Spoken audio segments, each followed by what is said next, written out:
My sister stood outside my electronically jammed car with a lighter in her trembling hand, while gasoline pooled around my tires.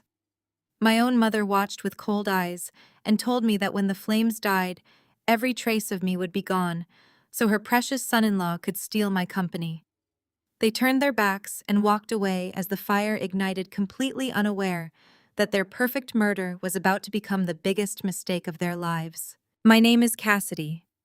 I am 31 years old and the CEO and founder of Aura Supply, a logistics technology company valued in the tens of millions. To the business world, I am a ruthless and rational leader. But to my mother, Cynthia, and my 28-year-old sister, Chelsea, I have always been nothing more than a cash cow and a bitter disappointment. Before I continue this story, let me know where you are watching from in the comments below. Hit like and subscribe if you have ever had to fight for your life against the people who were supposed to protect you. The sharp, nauseating stench of gasoline flooded the interior of my car. I slammed my fists against the reinforced glass of my Tesla, but the heavy doors were deadlocked. The entire electronic system had been completely disabled, trapping me in a steel cage on a deserted mountain road miles outside of Seattle.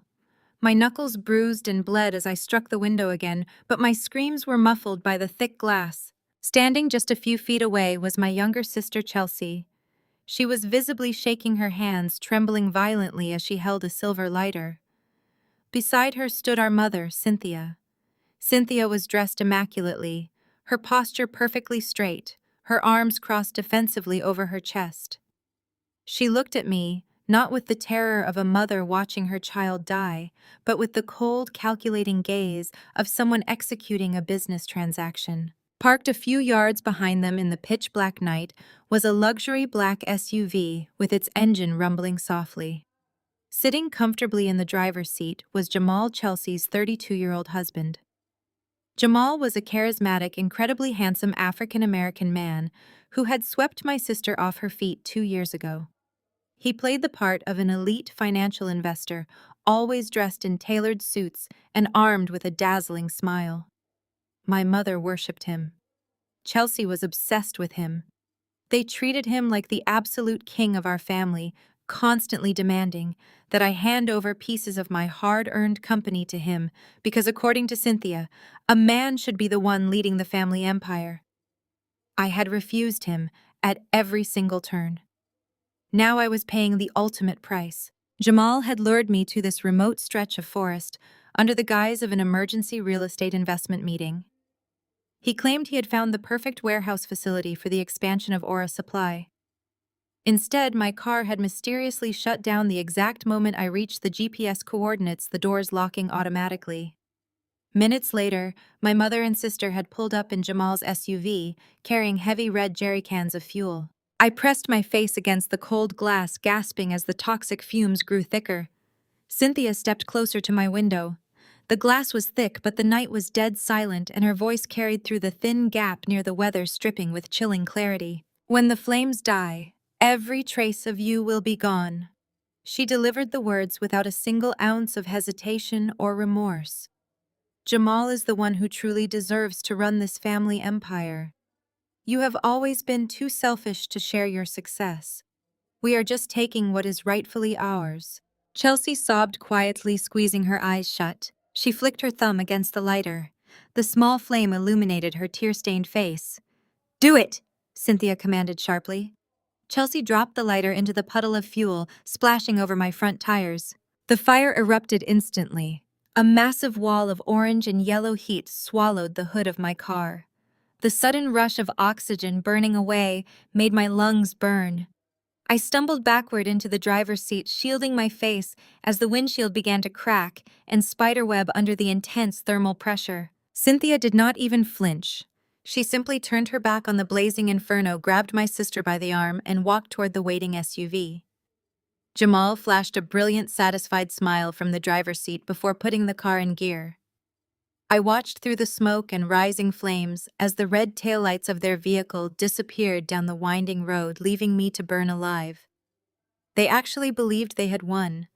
They truly thought my death would smoothly pave the way for Jamal to march into Aura Supply and claim my throne. But my family made one fatal miscalculation. They assumed I was just as careless as they were. They assumed I relied entirely on the luxury technology of my vehicle without a backup plan. As the heat inside the cabin became unbearable, the plastic dashboard beginning to warp and melt, my executive instincts kicked into overdrive. Panic was a luxury I could not afford. The electronic doors were useless, jammed by whatever malware Jamal had uploaded to my vehicle system. But I had never fully trusted pure electronics. Months ago, after reading an article about passengers getting trapped in electric vehicles during power failures, I had quietly paid a specialized mechanic to install a manual heavy-duty mechanical release cable inside the trunk. I just had to reach it. Coughing violently as toxic black smoke filled the cabin, I threw myself over the center console and scrambled into the back seat. The flames were licking at the side windows, now turning my car into a roaring oven. My skin felt blisteringly hot, my lungs screaming for clean oxygen. I kicked viciously at the latch securing the rear seats. Once, twice, 3 times. On the fourth kick, driven by pure adrenaline and the terrifying roar of the fire consuming the front engine compartment, the seat unlatched and slammed forward. I squeezed my shoulders through the narrow opening, dragging my body into the dark, cramped trunk space. The heat back here was slightly less intense, but the smoke was suffocating. I blindly felt along the interior paneling, my fingers scraping against the felt lining, until I touched cold, hard metal. The emergency release ring. I wrapped both hands around the heavy steel ring, braced my feet against the back of the collapsed seats, and pulled with every ounce of strength I had left in my body. A loud mechanical click echoed through the trunk, instantly followed by the glorious rush of freezing night air. The trunk popped open just as the first massive explosion rocked the front of the vehicle. I threw myself out into the darkness, hitting the cold, damp asphalt and scrambling desperately toward the safety of the trees. I rolled into a dry drainage ditch just as the battery cells began to violently detonate, sending sparks and shrapnel shooting into the night sky. Lying in the dirt, bruised, covered in soot, and gasping for breath, I watched my car become a towering pillar of fire. My mother, my sister, and the man they chose over my life were gone, speeding back to the city to claim my empire. They thought they had burned Cassidy to ashes. They had no idea they had just forged a nightmare that was coming straight for them. I tumbled down the steep, rocky ravine. The sharp branches of dry brush tore at my clothes and scratched my face, but I did not stop moving. The air above me practically boiled. A deafening crack echoed through the forest as the first lithium-ion battery cell in my vehicle ruptured. A shockwave of blistering heat washed over my back, throwing me further down the incline. I scrambled frantically on my hands and knees until I reached the muddy bottom of the gully. I flattened myself against the damp earth and dragged myself beneath a dense thicket of blackberry bushes. My chest heaved with ragged breaths that tasted of smoke and scorched rubber. High above on the road, the inferno roared like a jet engine. Through the tangled branches, I watched the distant glow of red taillights fade into the pitch-black night. Jamal was speeding back towards Seattle, taking my mother and my sister with him. They were leaving me to burn. They were driving back to claim my life. I lay in the mud for what felt like an eternity, waiting for the trembling in my limbs to subside. The immediate primal terror of burning alive was slowly being replaced by a cold, razor-sharp clarity. I was alive. They had failed, and in their arrogant rush to eliminate me, they had severely underestimated the very technology that built my fortune. A sudden, sharp vibration against my left wrist made me flinch. I slowly raised my arm. The glowing screen of my Apple Watch illuminated the darkness of the ravine. Despite the remote location, my watch was picking up a faint cellular signal. A notification banner from my private server glowed brightly against the digital watch face. Upload complete. File size confirmed. Secure cloud sync successful. I let out a harsh, breathless laugh that sounded entirely foreign to my own ears. My family had assumed the disabled electronic doors meant the car was completely dead. Jamal, for all his posturing as a tech-savvy investor, had missed a critical security feature. My vehicle was equipped with an advanced sentry mode. This system did not just record locally to a hard drive that could be easily destroyed in a vehicle fire. I had modified the software months ago to continuously stream 360-degree, 4,000 pixel resolution video to a dedicated off-site satellite server the exact moment any physical threat was detected. From the second Chelsea splashed gasoline onto the tires, the vehicle's hidden exterior cameras had captured everything in perfect high definition. Her shaking hands holding the lighter. My mother's chillingly calm face as she delivered her death sentence.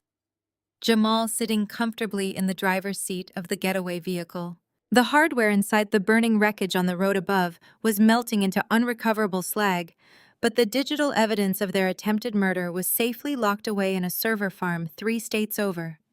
I had the ultimate leverage. Leaning back against the cold, damp dirt, I started to piece together the mechanics of their trap. The betrayal had not been a spur-of-the-moment decision born of sudden greed. It was a meticulously calculated operation. Jamal had spent the last 3 weeks wearing me down with pitches about a revolutionary real estate acquisition. He claimed he had found an abandoned industrial complex out here in the foothills that would perfectly serve as the new Western distribution hub for Aura Supply. He practically begged me to drive out and inspect the site personally. He had insisted I go alone, citing the need for absolute ultimate secrecy before the board members caught wind of the lucrative deal. I had agreed purely to entertain his relentless ambition and perhaps finally put an end to my mother's constant nagging about involving him in the upper management of the company. Now the brilliance of his location choice made terrifying sense. This specific stretch of mountain road was a notorious dead zone for standard mobile carriers. He knew I would not be able to call for help when the car's electronics mysteriously jammed. He knew the physical isolation would guarantee no witnesses. But he had not acted alone. That was the most agonizing realization of all. My own mother and sister had actively participated. Cynthia had always favored Chelsea, and she had always valued the illusion of male leadership in business. She viewed my independent financial success as an unnatural defiance of her traditional worldview. By helping Jamal eliminate me, she was not just securing a massive payday. She was actively correcting what she saw as a fundamental flaw in our family dynamic. She was literally handing the crown to the man she believed deserved it over her own flesh and blood. I forced myself to sit up, ignoring the searing pain in my bruised ribs. I needed to move. I needed to find a main road, a working phone, a police station. But as I reached out to grab a sturdy branch to pull myself up, my wrist vibrated a second time. I glanced down at the illuminated screen, fully expecting another system update from the burning car. Instead, a priority alert from my primary banking application flashed across the fragile glass. The notification was a high-level security warning triggered by abnormal corporate activity. Massive unauthorized access attempt detected on corporate holding accounts. Administrator overrides engaged. I stared at the tiny text, the full weight of the situation crashing down on my shoulders. Jamal was not waiting for the local police to find my charred vehicle in the morning. He was not waiting for an official death certificate or a tragic funeral service. The financial takeover was happening right now tonight while my car was still burning on the asphalt above me. He was actively bypassing the biometric security protocols I had established for Aura Supply's central treasury. He was aggressively siphoning the lifeblood of my company before the smoke even had a chance to clear. The realization hit me with the force of a physical blow. If I walked into a police station right now bruised and covered in ash, I would immediately trigger a massive criminal investigation into my attempted murder. Jamal and my family would be arrested, yes. But the ensuing media circus and the sudden freezing of all my corporate assets during a federal probe would plunge Aura Supply into absolute chaos. The board of directors would panic. The stock would plummet instantly. Jamal's invasive financial maneuvers might already be buried so deep in the corporate infrastructure that a sudden police intervention would cause the entire company to collapse inward. I could not simply be a victim reporting a violent crime. I had to become a ghost. If Jamal wanted me dead to steal my empire, I would give him exactly what he wanted. I would stay dead just long enough to let him walk blindly into a trap of his own making. I tapped the screen of my watch, dismissing the banking alert, and began the long, grueling climb out of the dark ravine. The climb out of the ravine was a brutal battle against gravity and my own battered body. Every muscle screamed in protest as I pulled myself up by exposed roots and jagged rocks. The smell of burning lithium and melted synthetic leather clung to my clothes, a cloying reminder of the funeral pyre I had just escaped. When my hands finally grasped the edge of the asphalt, I hoisted myself over the guardrail and collapsed onto the cold shoulder of the highway. I forced myself to stand. I could not stay near the crash site. The sentry footage was safe in the cloud, and my banking alerts confirmed Jamal was already executing his takeover.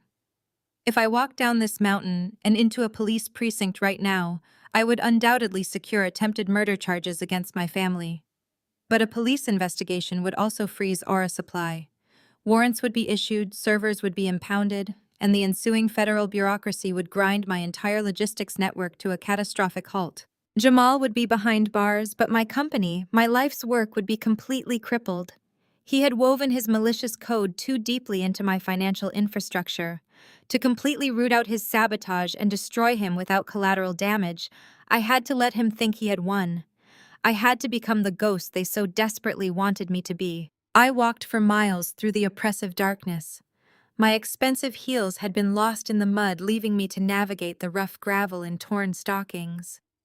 My feet bled, but the physical pain grounded me, keeping the shock at bay.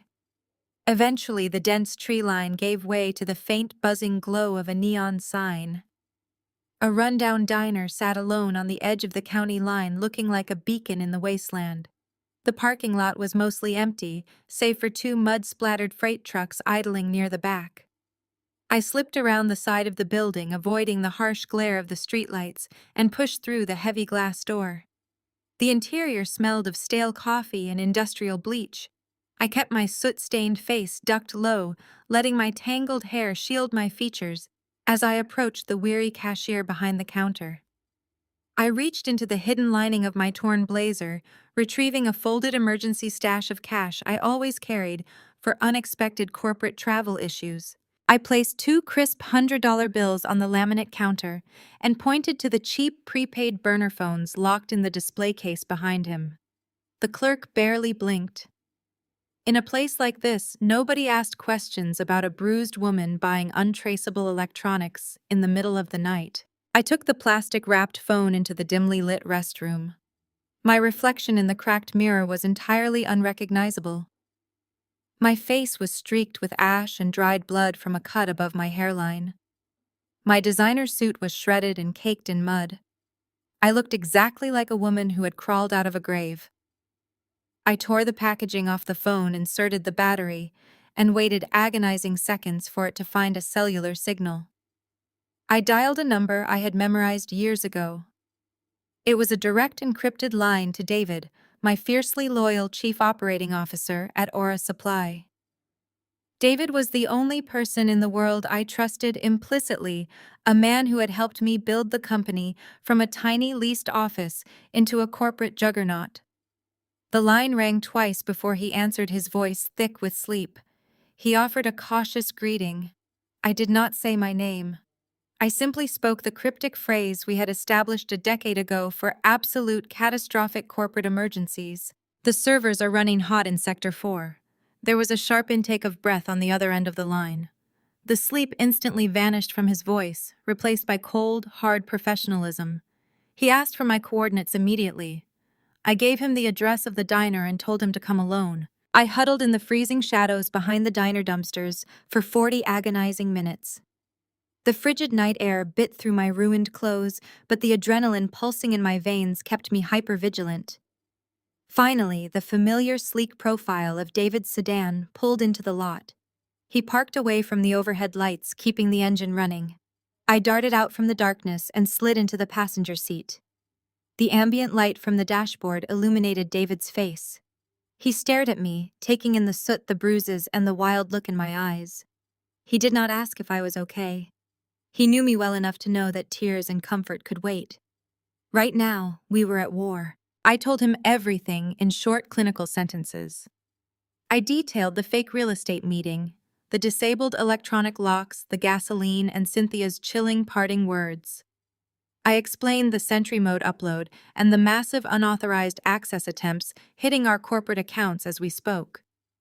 David gripped the steering wheel, his knuckles turning white as pure anger radiated from him. I told him we had to let them think their plan had worked perfectly. We had to let Jamal blindly trigger his own traps while we dismantled his entire life from the shadows. David reached into his coat pocket, his expression shifting from burning rage to profound, sickening horror. He pulled out his smartphone and handed it to me. He said I needed to see the breaking news that had just hit the local Seattle Wire. I looked down at the bright screen. The headline reported that a tragic vehicular fire had occurred in the remote foothills. But it was the subheading that made my blood run ice cold. Authorities had discovered a completely charred Tesla containing unidentifiable remains. I stared at the glowing words, my mind racing to process the absolute devious brilliance of Jamal's plan. He had not just set the car on fire and hoped the intense heat would mask my absence. He had planned for the forensic aftermath. He had planted animal bones inside the vehicle before the blaze. The fire would burn hot enough to destroy the DNA integrity, leaving the local coroner with a pile of charred fragments that roughly matched human dimensions. It was a calculated layer of deception designed to speed up the issuance of my death certificate and expedite his hostile takeover of Aura Supply without waiting for a missing persons investigation. My family had thought of everything to ensure a swift transition of power. But staring at that screen safe in the passenger seat of David's car, a cold smile crept across my face. Jamal had given me the ultimate alibi. I handed the phone back to David and told him to drive. The ghost of Cassidy was officially ready to play their game. 48 hours later, the world believed I was nothing more than ash and bone, scattered in the scorched shell of a luxury vehicle. David had driven us deep into the Cascade Mountains, winding through unpaved logging roads until we reached his personal sanctuary. It was an off-the-grid safe house, powered by a localized solar grid and equipped with military-grade encrypted satellite uplinks. The interior was Spartan, consisting of bare timber walls, a wood-burning stove, and a massive bank of high-definition monitors we had hurriedly assembled over the past 2 days. This was my war room. The isolation was absolute, providing the perfect untraceable vantage point to observe the spectacular theater of my own demise without any risk of detection. The glowing screens illuminated the darkened cabin, broadcasting a continuous stream of local Seattle news channels. The media frenzy was deafening.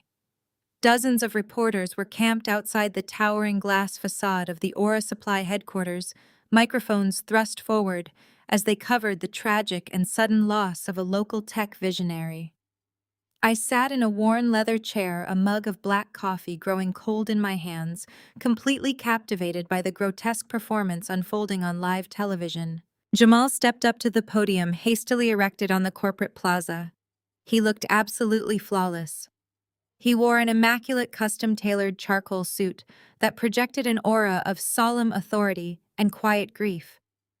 Beside him stood my sister Chelsea, burying her face in a designer silk handkerchief, her shoulders heaving with perfectly timed cinematic sobs. Jamal wrapped a strong, protective arm around her, pulling her close as a single beautifully orchestrated tear rolled down his cheek. He leaned into the cluster of microphones, his voice thick with rehearsed sorrow. He spoke of my brilliance, my relentless drive, and the profound tragedy of a life cut short by a freak automotive accident. He painted a masterful picture of a tight-knit family shattered by an unimaginable loss. Then, with the smooth, practiced delivery of a seasoned con artist, he dropped the anchor of his grand deception. He solemnly announced to the gathered press that I had been feeling the immense crushing pressure of running a global logistics empire. According to Jamal, I had confided in him weeks prior, expressing a desperate desire to step back and ensure the company's stability should anything ever happen to me. With a heavy sigh, he claimed that I had recently finalized legal protocols, transferring full power of attorney and absolute voting rights of Aura Supply directly to him. I watched the broadcast with a mixture of revulsion and clinical fascination. The sheer audacity of his narrative was breathtaking. He was framing his hostile takeover not as a violent coup, but as the dying wish of a beloved sister-in-law. By positioning himself as the reluctant but dutiful successor, he was preemptively silencing any doubts from the board of directors, the shareholders, or the voracious tech media. Chelsea clutched his arm tighter, playing the role of the shattered sibling, too paralyzed by grief to manage the corporate fallout herself. They were turning my murder into a masterclass in public relations. The camera angle shifted, zooming in as my mother Cynthia approached the podium to offer her own statement. She was dressed in stark, elegant black, her face a mask of dignified mourning. She leaned toward the microphones, her voice trembling with a masterfully feigned fragility. She spoke about the unbearable, unnatural pain of outliving her eldest daughter. She thanked the community for their outpouring of support during their darkest hour. Then she turned her gaze to Jamal, placing a hand over her heart. She looked straight into the news cameras and declared that in the midst of this waking nightmare, Jamal was the rock holding their shattered family together. She called him the true son she always needed, the brilliant mind who would honor my legacy by guiding Aura Supply into the future. Hearing those words spill from my mother's mouth sent a shock of icy rage straight through my veins. The true son she always needed. It was a thinly veiled insult wrapped in a public eulogy. She was standing on the figurative ashes of my life, declaring her ultimate allegiance to my intended murderer, publicly validating his sudden ascension to power.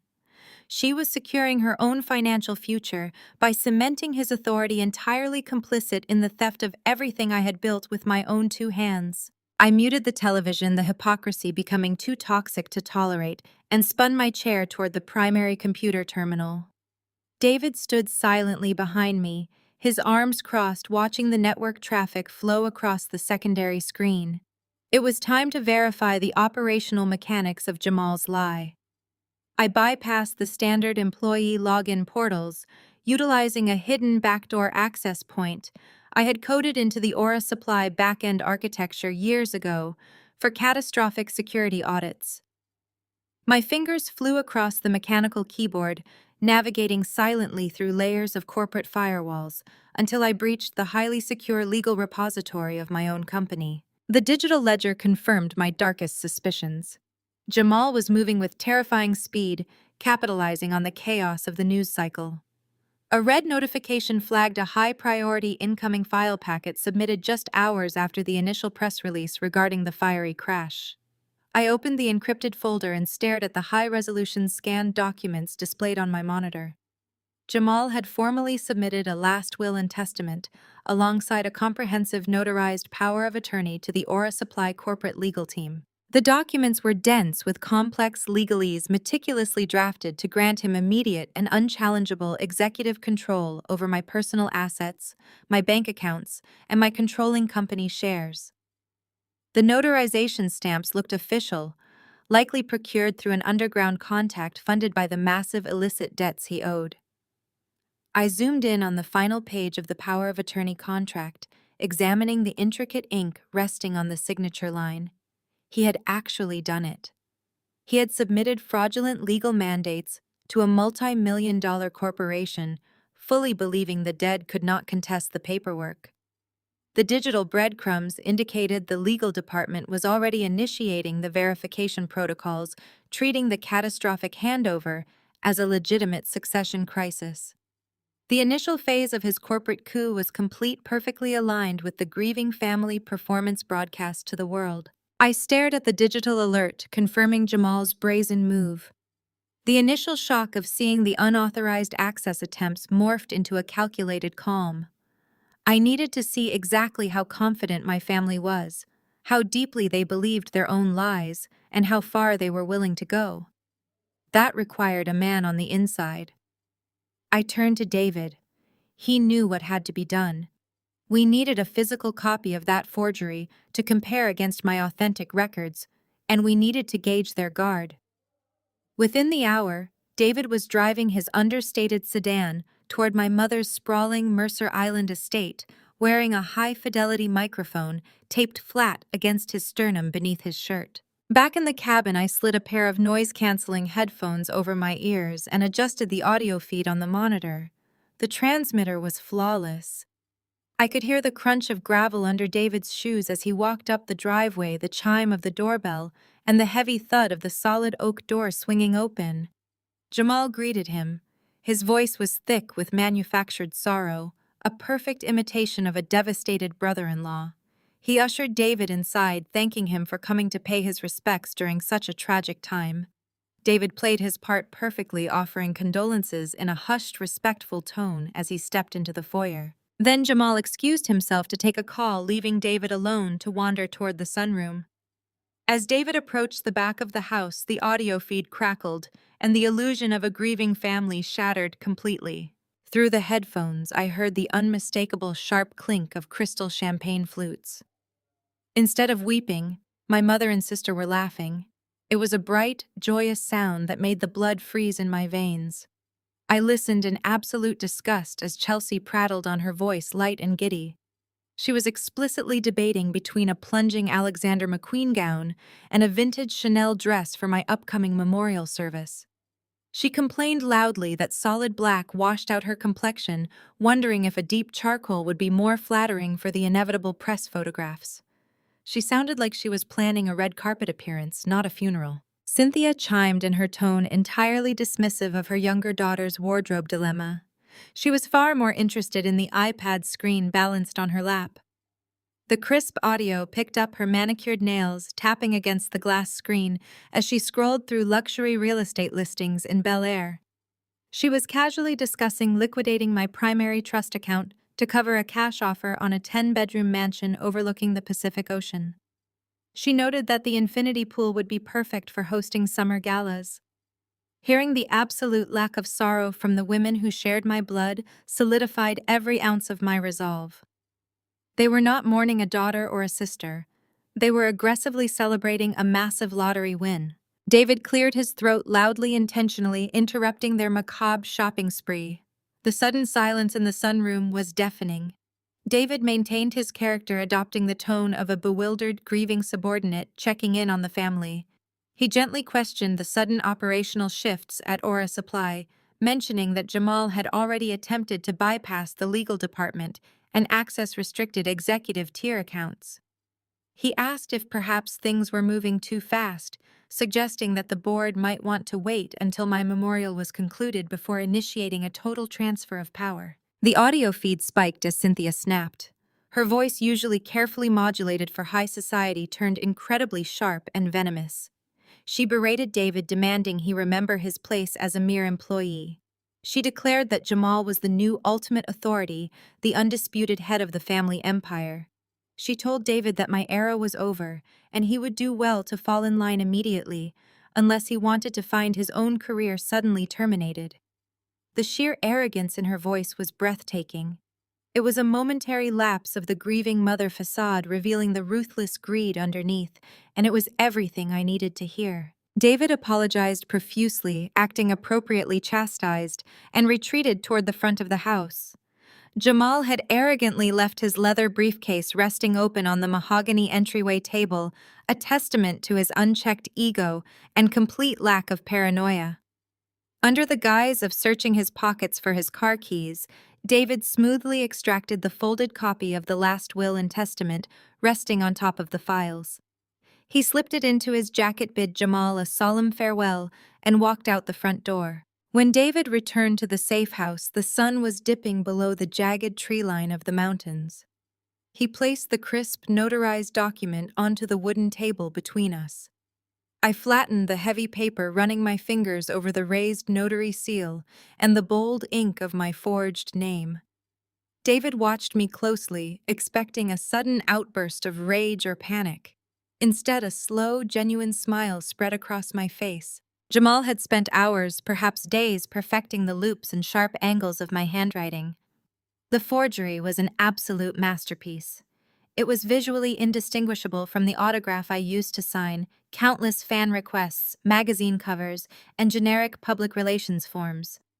It looked exactly like the signature at the bottom of my published memos. But Jamal was an outsider. He only knew the Cassidy that the world saw on television. I looked up at David and tapped the fraudulent signature with my index finger. I explained my ultimate failsafe. Years ago, anticipating the extreme risks of running a multi-million-dollar tech firm and guarding against corporate espionage, I had established a strict bifurcated signature protocol. My public signature, the one Jamal had flawlessly replicated, was legally meaningless for corporate governance. For binding legal documents, financial transfers, and executive mandates, I utilized a slightly altered secret biometric signature. I pointed to the curve of the C on the paper. My private signature incorporated a specific micro-hesitation on the first vowel, a distinctive break in the ink flow, and a unique tail loop that was digitally registered and cryptographically verified by my primary bank and the board's legal counsel. A forensic analyst would look for that specific pressure drop. The flawless, continuous signature on Jamal's forged will was my public autograph. Legally, the document he had just submitted to Aura Supply was completely void. It held no more power than a blank sheet of paper.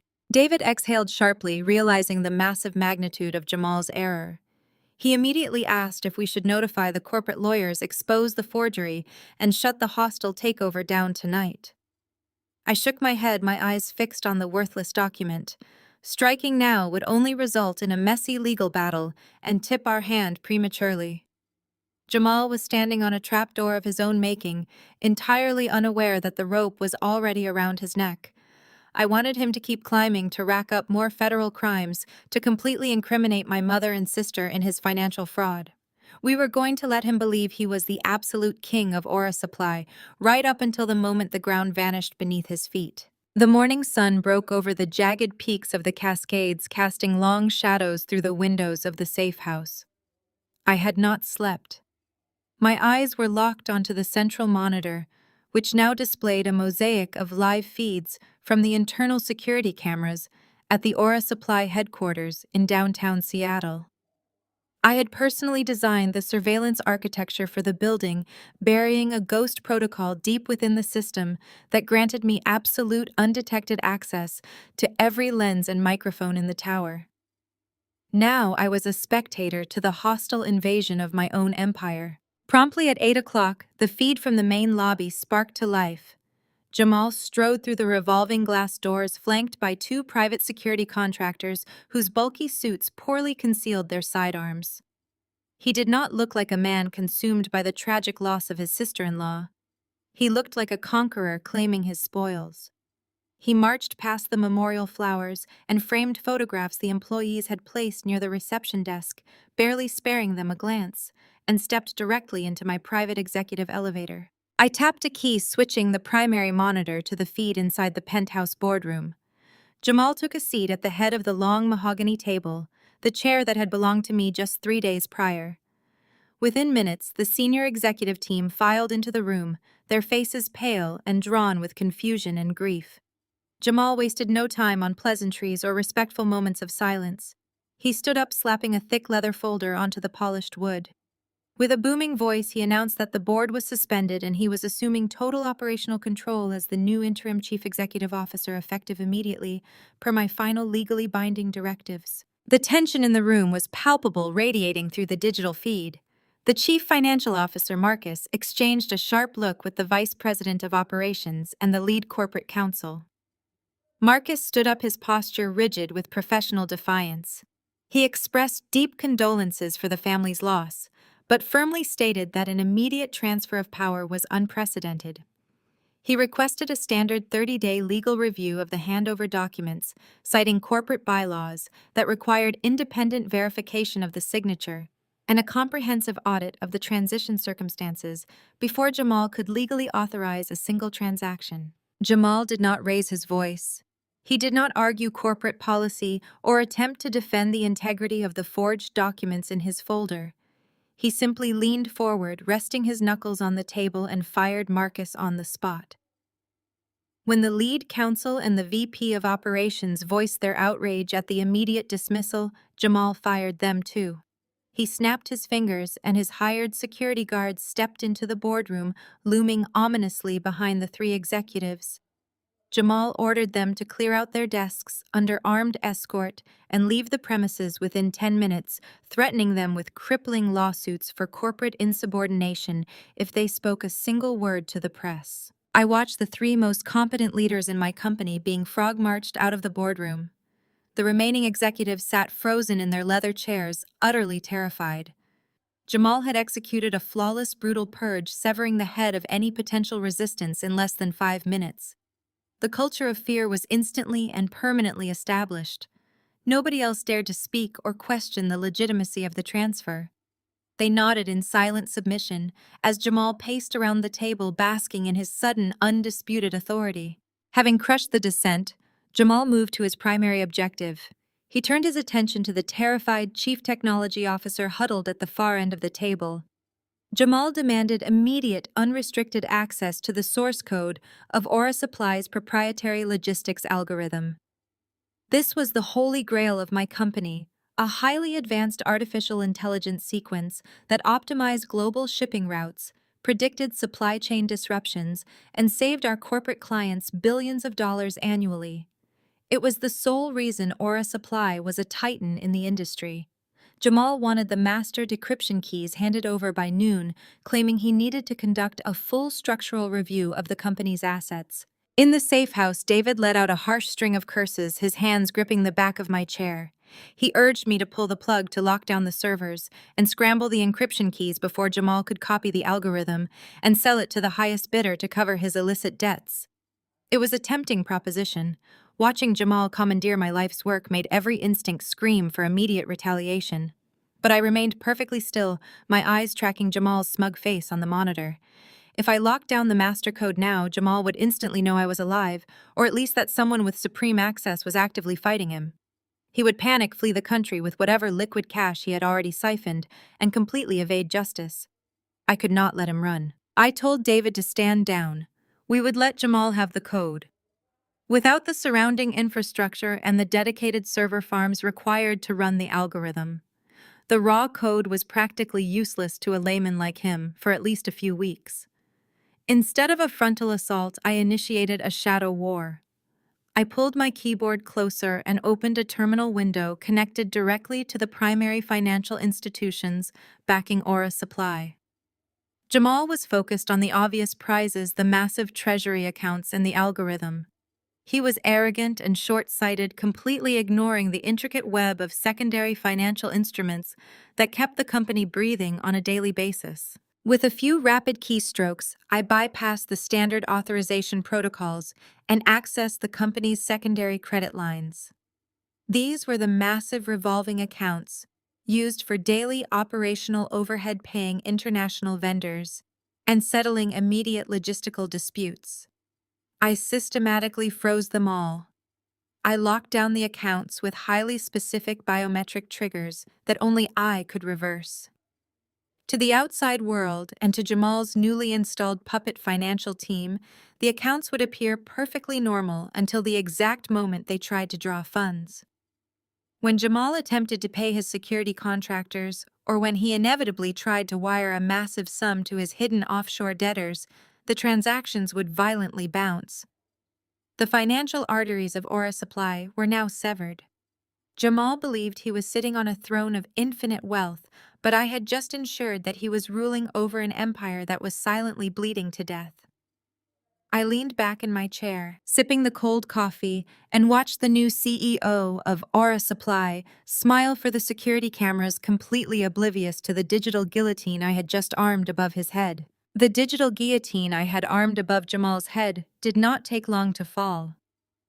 I remained seated in the dim glow of the safe house monitors, my eyes shifting from the live feeds of the Aura Supply headquarters to a scrolling terminal displaying the company's global transaction logs.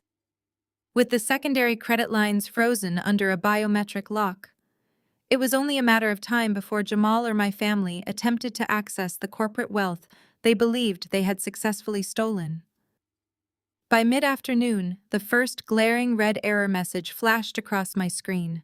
A massive authorization request had just been routed through the corporate banking server, originating from an exclusive high-end diamond boutique in downtown Seattle. The total charge was an astronomical $150,000. The cardholder name attached to the transaction was Chelsea. Jamal had clearly handed my sister an executive platinum card as a spoil of war, a shiny plastic reward for her role in my fiery demise. I watched the raw data stream as the boutique's point-of-sale system attempted to process the exorbitant purchase. The system tried the primary chip authorization. Declined. 10 seconds later, a secondary magnetic swipe was attempted. Declined. Finally, a manual entry of the card numbers hit the server. Declined. Error code 404 flashed on my monitor, indicating the account was indefinitely suspended by the primary account holder. I smiled, imagining the color draining from my sister's face. To fully appreciate the ensuing chaos, I activated the mobile device management software pre-installed on all executive corporate phones. Since Jamal had formally assigned himself as the interim CEO, he had foolishly synced his personal device to the company network, inadvertently giving me absolute backdoor access to his microphone and call logs. I slipped my headphones on just as an incoming call from Chelsea registered on his phone. The audio feed was crystal clear. Chelsea was absolutely hysterical. She was screaming into the receiver, her voice pitched in a shrill, panic-stricken wail. She demanded to know why the card had bounced, sobbing about the profound, unbearable humiliation she was currently enduring. She had spent the last 2 hours selecting vintage diamond tennis bracelets and matching platinum earrings, bragging to the boutique manager about her sudden influx of wealth. When the card declined 3 times in a row, the obsequious retail staff had suddenly turned cold, looking at her as if she were a common grifter attempting a pathetic scam. She threw a massive tantrum right there in the showroom, threatening to have the manager fired before fleeing to her car in tears. Jamal was furious. His soothing, controlled public persona vanished entirely. He cursed loudly, pacing the floor of my penthouse office. He barked at Chelsea to shut up and stop crying, promising her that it was merely a clerical error that he would fix immediately. He forcefully ended the call and instantly dialed the dedicated VIP line for our corporate banking liaisons. I listened as Jamal unleashed a torrent of verbal abuse on the terrified bank representatives. He screamed that he was the new chief executive officer of Aura Supply, demanding to know why the company's operational credit lines were bouncing at retail stores. The banking liaison, thoroughly confused by the sudden aggression, politely explained that the accounts were locked. Jamal roared, citing the notarized power of attorney and the last will he had submitted that morning. He threatened to pull every single cent of Aura Supply's capital from their institution by the end of the business day. The representative stammered, explaining that the documents he submitted were undergoing standard legal review. But regardless of a power of attorney, the specific secondary accounts in question were secured by an immutable multi-factor biometric freeze protocol. Only the original biological signature of the primary account holder could authorize the release of funds. Jamal slammed his fist against his desk, completely impotent and utterly unaware that a ghost was actively pulling the strings, choking off his stolen fortune before he could spend a single dime of it. While Jamal wasted his afternoon screaming at confused bank tellers and throwing objects around my office, I utilized his distraction to launch a deep-dive investigation into his background. The meticulous, deadly nature of the trap he had set for me did not align with the narrative of a wealthy, successful real estate investor simply succumbing to sudden greed. There was a desperate primal urgency to his actions that required an explanation. I tracked the outbound data packets originating from his newly compromised phone, tracing the encrypted messages he was sending to overseas servers. I bypassed his rudimentary virtual private networks with ease, slicing through his amateur digital defenses, until I uncovered a hidden, highly encrypted ledger buried deep within a nested offshore shell company. It took my customized decryption software nearly an hour to crack the heavily guarded file, but when the numbers finally materialized on my screen, The horrifying truth of Jamal's existence was laid bare. Jamal was not a financial genius. He was a complete and utter fraud. The ledger revealed a catastrophic trail of failed day trades, disastrous cryptocurrency gambles, and leveraged real estate deals that had imploded years ago. He was functionally bankrupt. But far worse than his lack of funds was the staggering debt he had accumulated. He owed $5 million to a notoriously violent underground lending syndicate operating out of Macau. The ledgers showed missed payments, escalating interest rates, and increasingly threatening communications from the syndicate's enforcers. Jamal was drowning, and the deadline for his final ballooning repayment was looming just days away. He had not plotted my murder to become a king. He had plotted my murder to save his own life from a cartel hit squad. But the final, most devastating blow came as I opened an attached subfolder labeled with my mother's initials. Inside was a digitally signed contract, an illicit agreement drafted between Jamal, Cynthia, and Chelsea. The terms of the document made my breath catch in my throat. In exchange for providing the alibi, disabling the car, and ensuring the trap was executed flawlessly, Jamal had promised my mother and sister a massive 30% cut of all liquidated Aura Supply assets once the company was sold for parts. They had not just passively allowed Jamal to eliminate me. They had actively conspired to sell my life, my company, and my legacy for a percentage payout to cover a degenerate gambler's blood debt. The revelation of the contract hung in the air, a toxic cloud that banished any lingering shadow of familial obligation. I closed the subfolder, the digital proof of my mother and sister's treachery searing itself into my memory. They had priced my life at 30% of a stolen empire. The sheer breathtaking scale of their greed crystallized my focus into pure weaponized logic. I turned my attention back to the live security feed from the penthouse office. Jamal was pacing the floor like a caged animal. The frozen secondary accounts had boxed him into a terrifying corner with the Macau syndicate. The deadline for his balloon payment was no longer a looming threat. It was an immediate ticking time bomb. I watched as panic began to override his manufactured confidence. He yanked at his expensive silk tie, his breathing shallow and rapid. Unable to quietly siphon the cash he expected from the operational accounts, he was forced to pivot to a far more dangerous strategy. He could not access the liquid funds, but he believed he possessed the ultimate collateral, the physical and intellectual assets of Aura Supply. Through the keystroke logger I had embedded deep within the executive terminal, I tracked his every move as he initiated a secure encrypted connection with a shadow banking entity operating out of the Cayman Islands. He was frantically drafting a massive, highly illegal collateralized loan agreement. To appease the syndicate and line his own pockets, he was offering up Aura Supply's flagship property in downtown Seattle, our 3 largest regional distribution hubs, and the underlying patents of our proprietary logistics algorithm. He was requesting a $20 million loan to cover the $5 million blood debt and effectively steal the rest. It was an act of staggering financial recklessness. To authorize this catastrophic pledge of corporate assets, Jamal deployed the forged power of attorney and uploaded a fresh digital authorization. Once again, he utilized his flawless replica of my public autograph. I monitored the data packets as they bounced from his terminal in Seattle to a proxy server in Zurich, and finally to the offshore underwriters in the Caymans. Because he controlled the internal legal and financial departments, having brutally purged the only executives competent enough to stop him, there was no one left to flag the unauthorized collateralization. Within 2 hours, the shadow bank approved the high-risk loan, initiating a massive wire transfer back to a dummy corporation Jamal had hastily established under Chelsea's name. This was a profound, irrecoverable escalation. What had begun as a localized arson and attempted murder plot had just mutated into a massive federal offense. Jamal was no longer just a desperate gambler. He was actively committing international wire fraud, aggravated identity theft, and corporate embezzlement on a scale that triggered mandatory federal minimum sentences.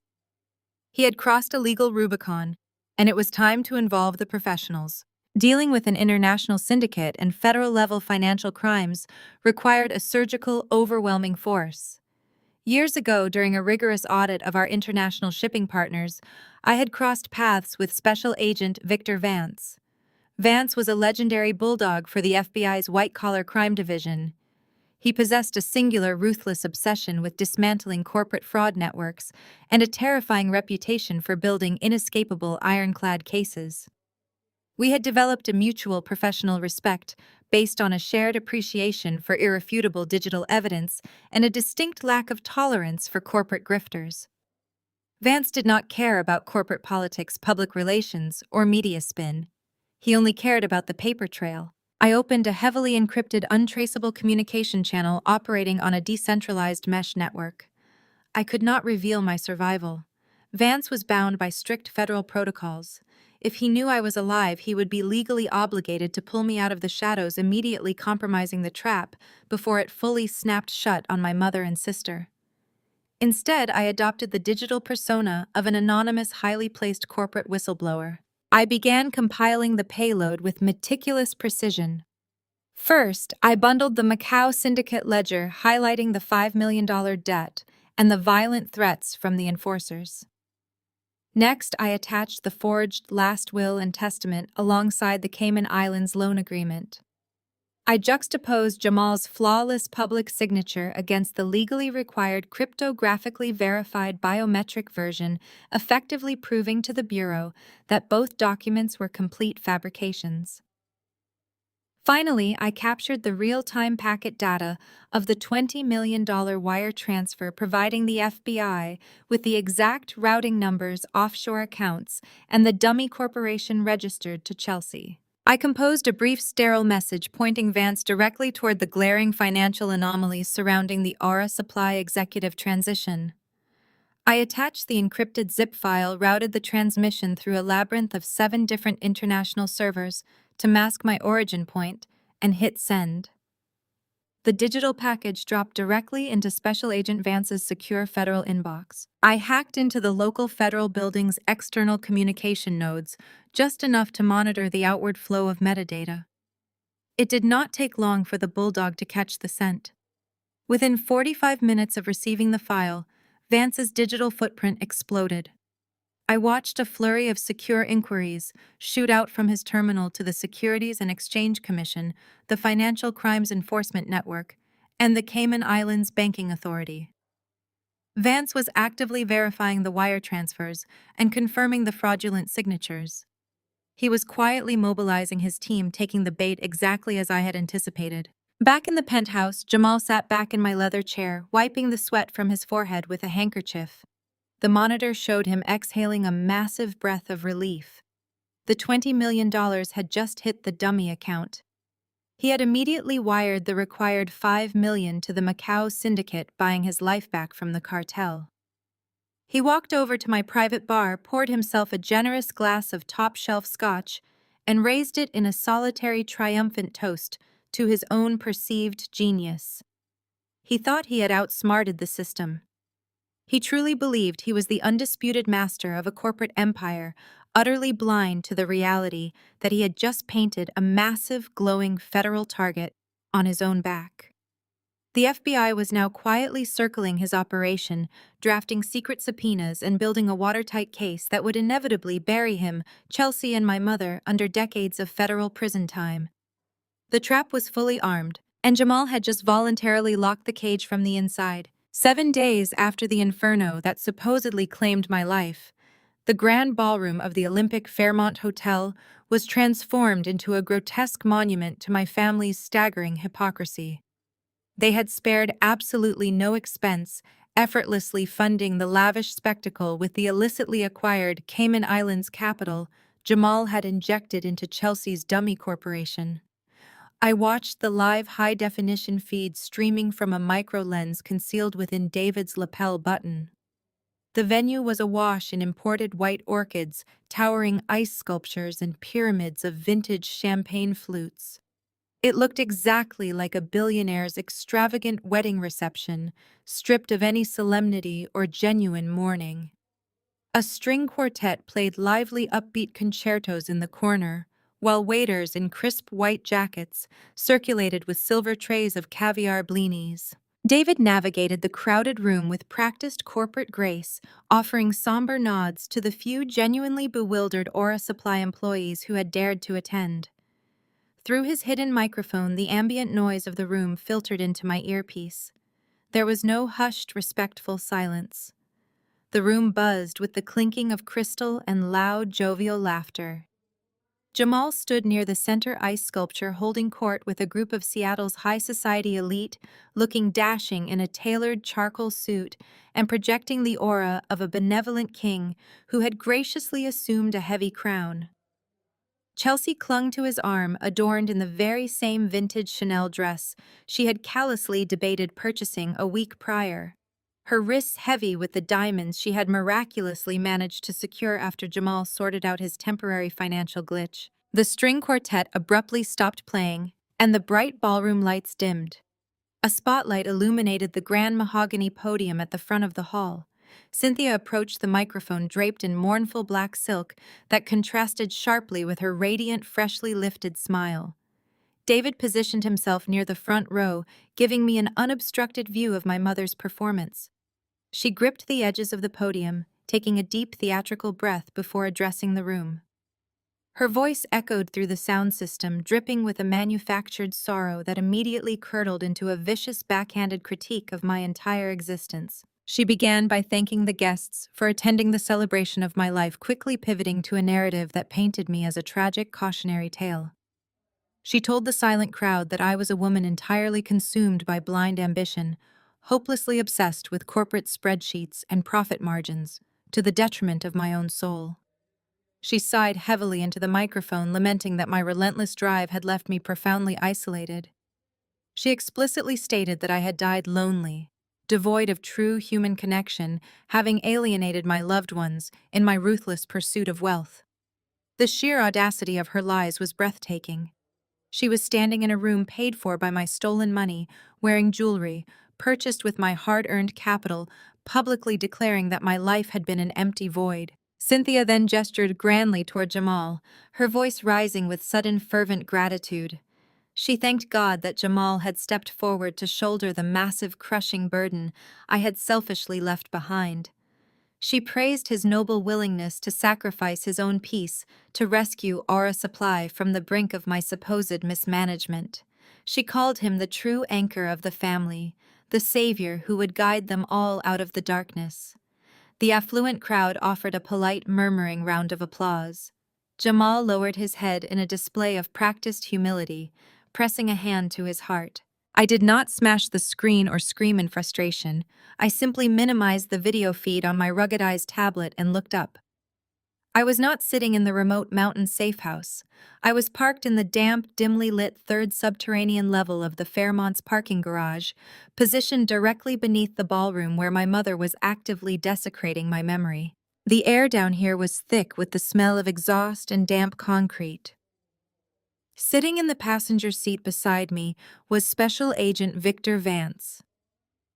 After receiving my anonymous, heavily encrypted data dump outlining Jamal's federal wire fraud, Vance had immediately recognized the explosive nature of the evidence.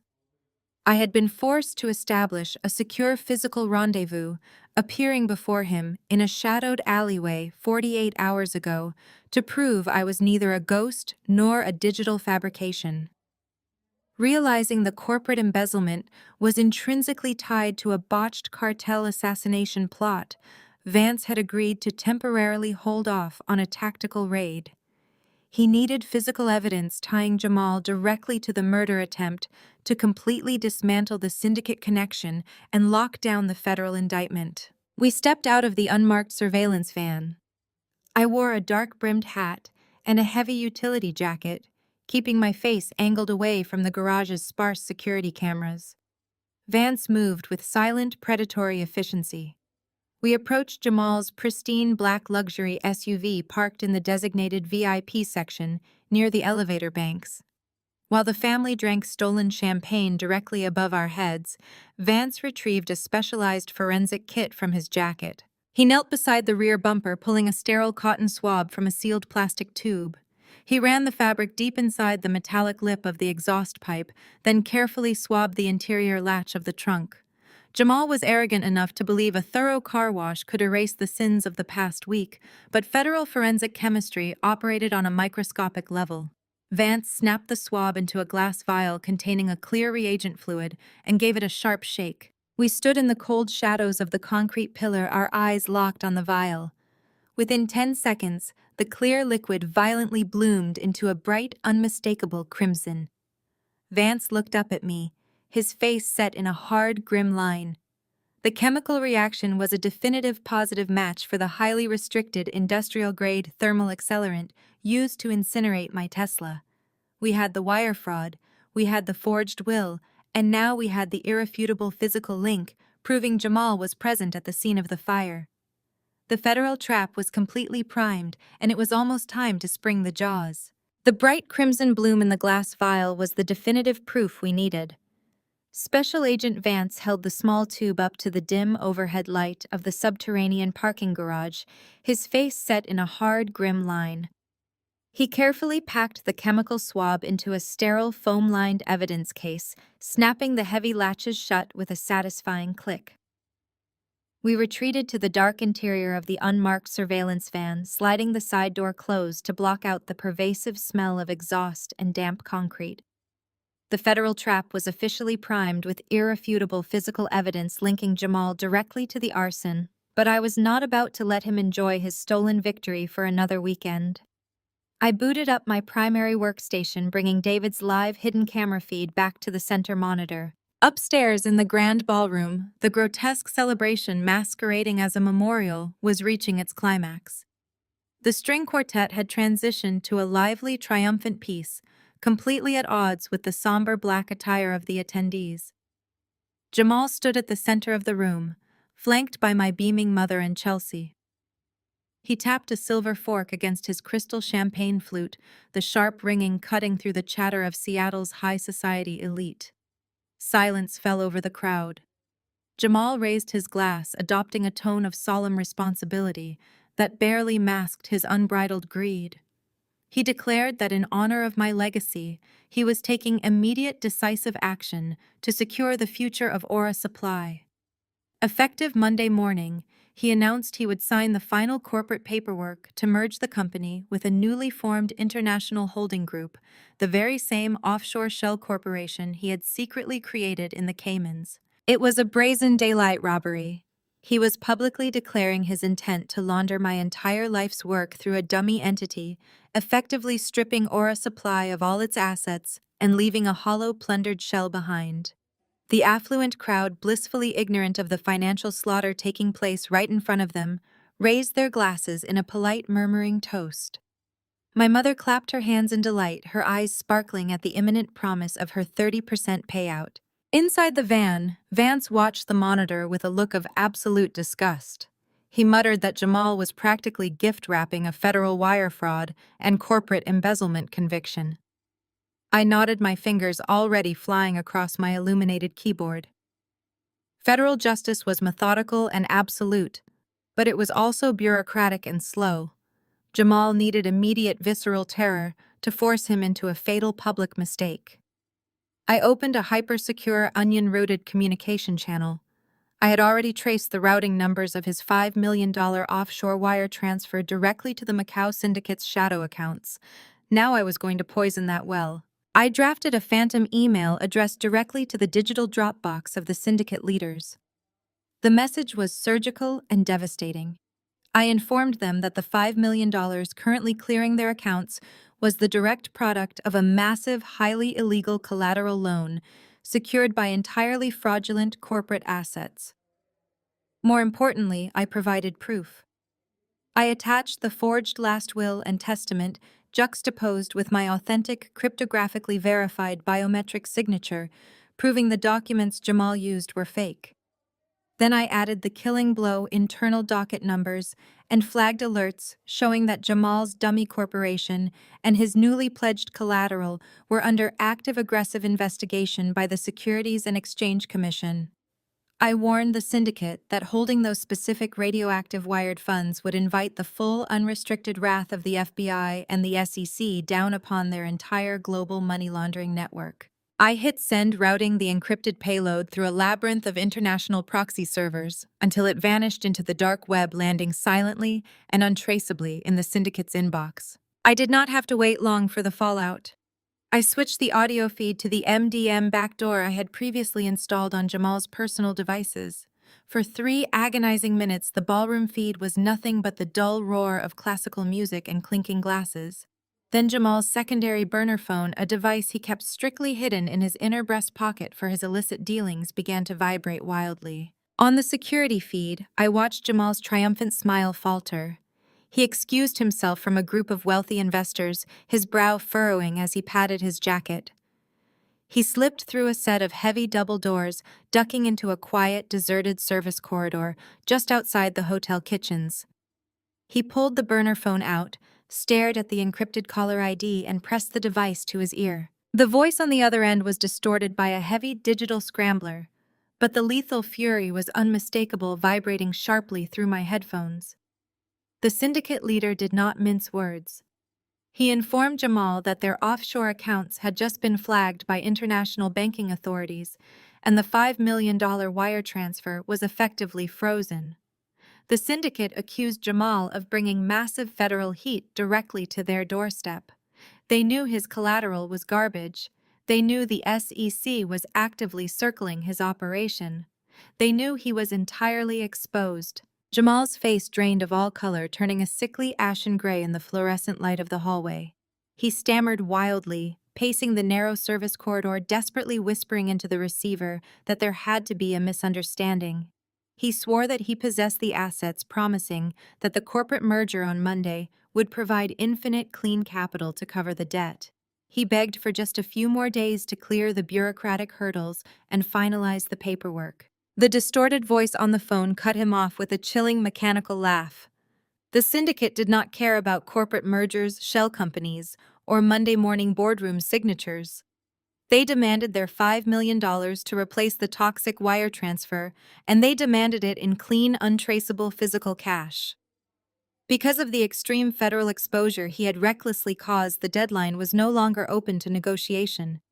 He had exactly 48 hours to deliver the currency, or the cartel would send a team to Seattle to collect his life instead. The line went dead with a sharp click. Jamal stood completely frozen in the corridor, staring blankly at the dark screen of his burner phone. His chest heaved as a profound, suffocating panic set in.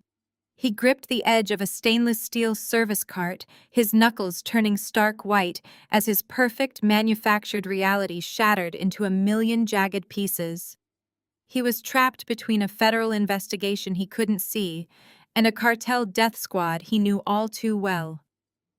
I leaned back in the surveillance van, watching his terror unfold on the monitor, a cold satisfaction washing over me. The king of Aura Supply was cracking. The heavy service corridor door swung shut, isolating Jamal in the dimly lit hallway. He leaned against the cool concrete wall, his chest heaving as he fought to draw oxygen into his panicked lungs. The cartel's ultimatum rang in his ears, a deafening drumbeat of impending violence. 48 hours, $5 million in untraceable physical cash. His grand corporate takeover had just collided with the brutal, unforgiving reality of the criminal underworld. The shadow bank in the Caymans was useless to him now, locked down by the very federal scrutiny I had meticulously orchestrated. The company's secondary operational accounts were frozen solid. He was sitting at the helm of a billion-dollar empire, yet he was entirely devoid of the liquidity required to save his own life. He pushed himself off the wall, smoothing the lapels of his charcoal suit with trembling hands. Desperation is a powerful catalyst for a predator. He could not run, and he could not fight the syndicate. He needed a victim, someone possessing substantial capital and a profound, blinding gullibility. His eyes darted toward the ballroom doors, and the solution materialized with sickening clarity. Jamal adjusted his tie, plastered a mask of calm, authoritative control back onto his face, and re-entered the lavish reception. He navigated through the sea of imported orchids and champagne-sipping elites, his gaze locked on his target. Cynthia was holding court near the grand ice sculpture, accepting condolences from a group of wealthy socialites, while subtly bragging about the upcoming corporate merger. Jamal approached her, placing a gentle guiding hand on the small of her back. He leaned in, whispering that they needed to speak privately regarding a highly sensitive, incredibly lucrative matter concerning the estate. Flattered by his undivided attention and eager to play the role of the vital corporate matriarch, Cynthia excused herself and followed him into a secluded VIP lounge adjacent to the main ballroom. Jamal closed the heavy oak doors, instantly dropping his composed facade to adopt the persona of a weary, overburdened leader seeking counsel. He poured them both a glass of water, pacing the thick carpet as he spun his web of deceit. He told her that the merger with the International Holding Group was entirely on track, but a minor frustrating bureaucratic hurdle had suddenly materialized. He blamed me, of course. He claimed that my haphazard record-keeping and convoluted legal structures had triggered a temporary probate freeze on the primary Aura Supply operational accounts. He spun a highly technical, entirely fabricated tale about federal red tape and minor regulatory audits that would legally lock down the corporate treasury for a brief window of 72 hours. Then he delivered the hook. He told Cynthia that the offshore partners required an immediate short-term display of liquid capital to finalize the merger signatures on Monday morning. If they did not see the funds, the entire deal would collapse, and her guaranteed 30% payout would vanish into endless legal disputes. He looked at her with pleading, desperate eyes, calling her the only person in the world he could truly trust. He begged her for a temporary bridge loan, asking her to provide the necessary liquidity just until the corporate accounts unthawed on Wednesday. To sweeten the poison, he promised to increase her stake in the final payout to 40% for saving the acquisition. Cynthia did not ask a single probing question. She did not request to see the legal documents pertaining to the probate freeze, nor did she suggest consulting her own financial advisors. Blinded by her intense favoritism, her insatiable greed, and her absolute conviction that Jamal was the ultimate savior of the family fortune, she swallowed the bait whole. She felt incredibly important, elevated to the status of a secret partner saving a multi-billion-dollar empire. She placed her hands on Jamal's shoulders, assuring him that she would handle everything. She promised to go to her wealth management firm the very second their doors opened on Monday morning. Back at the safe house, the weekend passed with agonizing slowness. I had long ago embedded silent tracking scripts within my mother's personal banking architecture, an early precaution implemented to ensure she was not quietly siphoning corporate funds through back channels. On Monday morning, precisely at 9 o'clock, those dormant trackers began to light up my primary monitor with a furious, relentless glow. I sat in the glow of the screens, sipping black coffee, and watched the digital execution of my mother's financial suicide. Cynthia was moving with frantic, reckless speed. Through the data packet intercepts, I watched her authorize the immediate liquidation of her entire mutual fund portfolio. She absorbed catastrophic early withdrawal penalties without a second thought, cashing out the retirement accounts my father had spent his entire life building. She drained her high-yield savings accounts, moving the capital into a central holding fund. But it was not enough to reach the astronomical figure Jamal required. I watched the tracking feed log an emergency high-priority request for a massive home equity line of credit. Cynthia was actively leveraging the sprawling multi-million-dollar estate she lived in, using her inflated net worth to secure an immediate massive cash advance. Because of her long-standing relationship with the private bank and her status as a high-net-worth client, the underwriters fast-tracked the approval. By 11:30, the funds were consolidated. Cynthia possessed exactly $4.8 million in liquid capital. It was every single cent she owned to her name, the entire sum of her past, present, and future security. I watched the progress bar on the screen as she initiated the final irrevocable wire transfer, routing the entire fortune directly into the untraceable offshore dummy account Jamal had provided. The monitor flashed green. The wire transfer cleared. Cynthia had just cemented her absolute financial ruin. She had voluntarily handed her entire life over to a man actively under federal investigation, a man who was moments away from feeding that money directly into the maw of an international criminal syndicate. I stared at the zero balance flashing on her primary account ledger. I searched myself for any lingering shred of familial empathy, any trace of daughterly concern for a woman who had just condemned herself to a life of poverty and legal nightmares. I found absolutely nothing.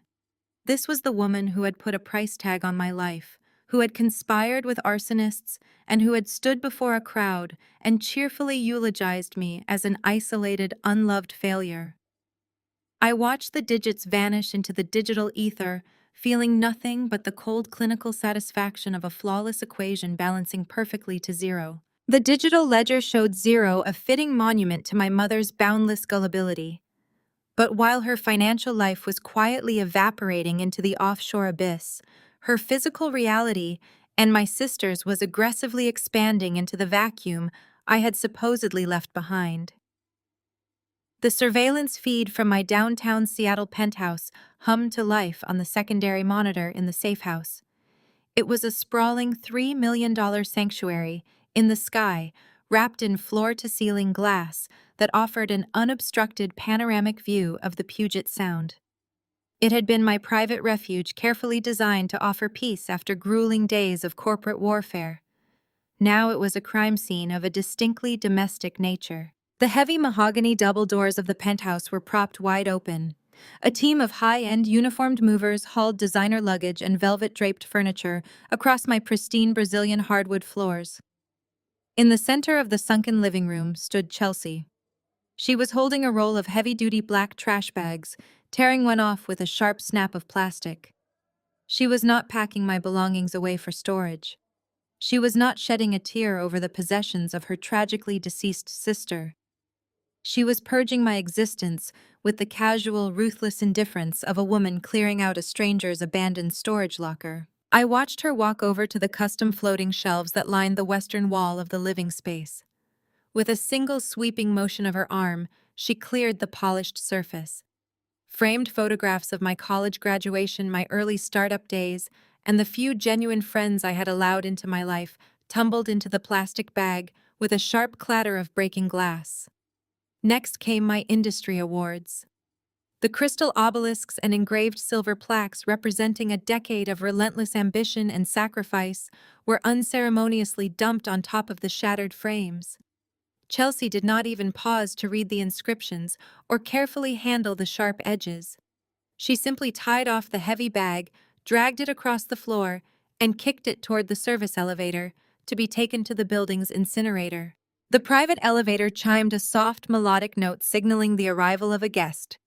Cynthia stepped into the foyer, holding a bottle of chilled vintage Dom Perignon by the neck. She had literally just wired her entire financial future, her home, and her retirement to a criminal syndicate mere hours prior, yet she carried herself with the triumphant, buoyant strut of a lottery winner who had just conquered the world.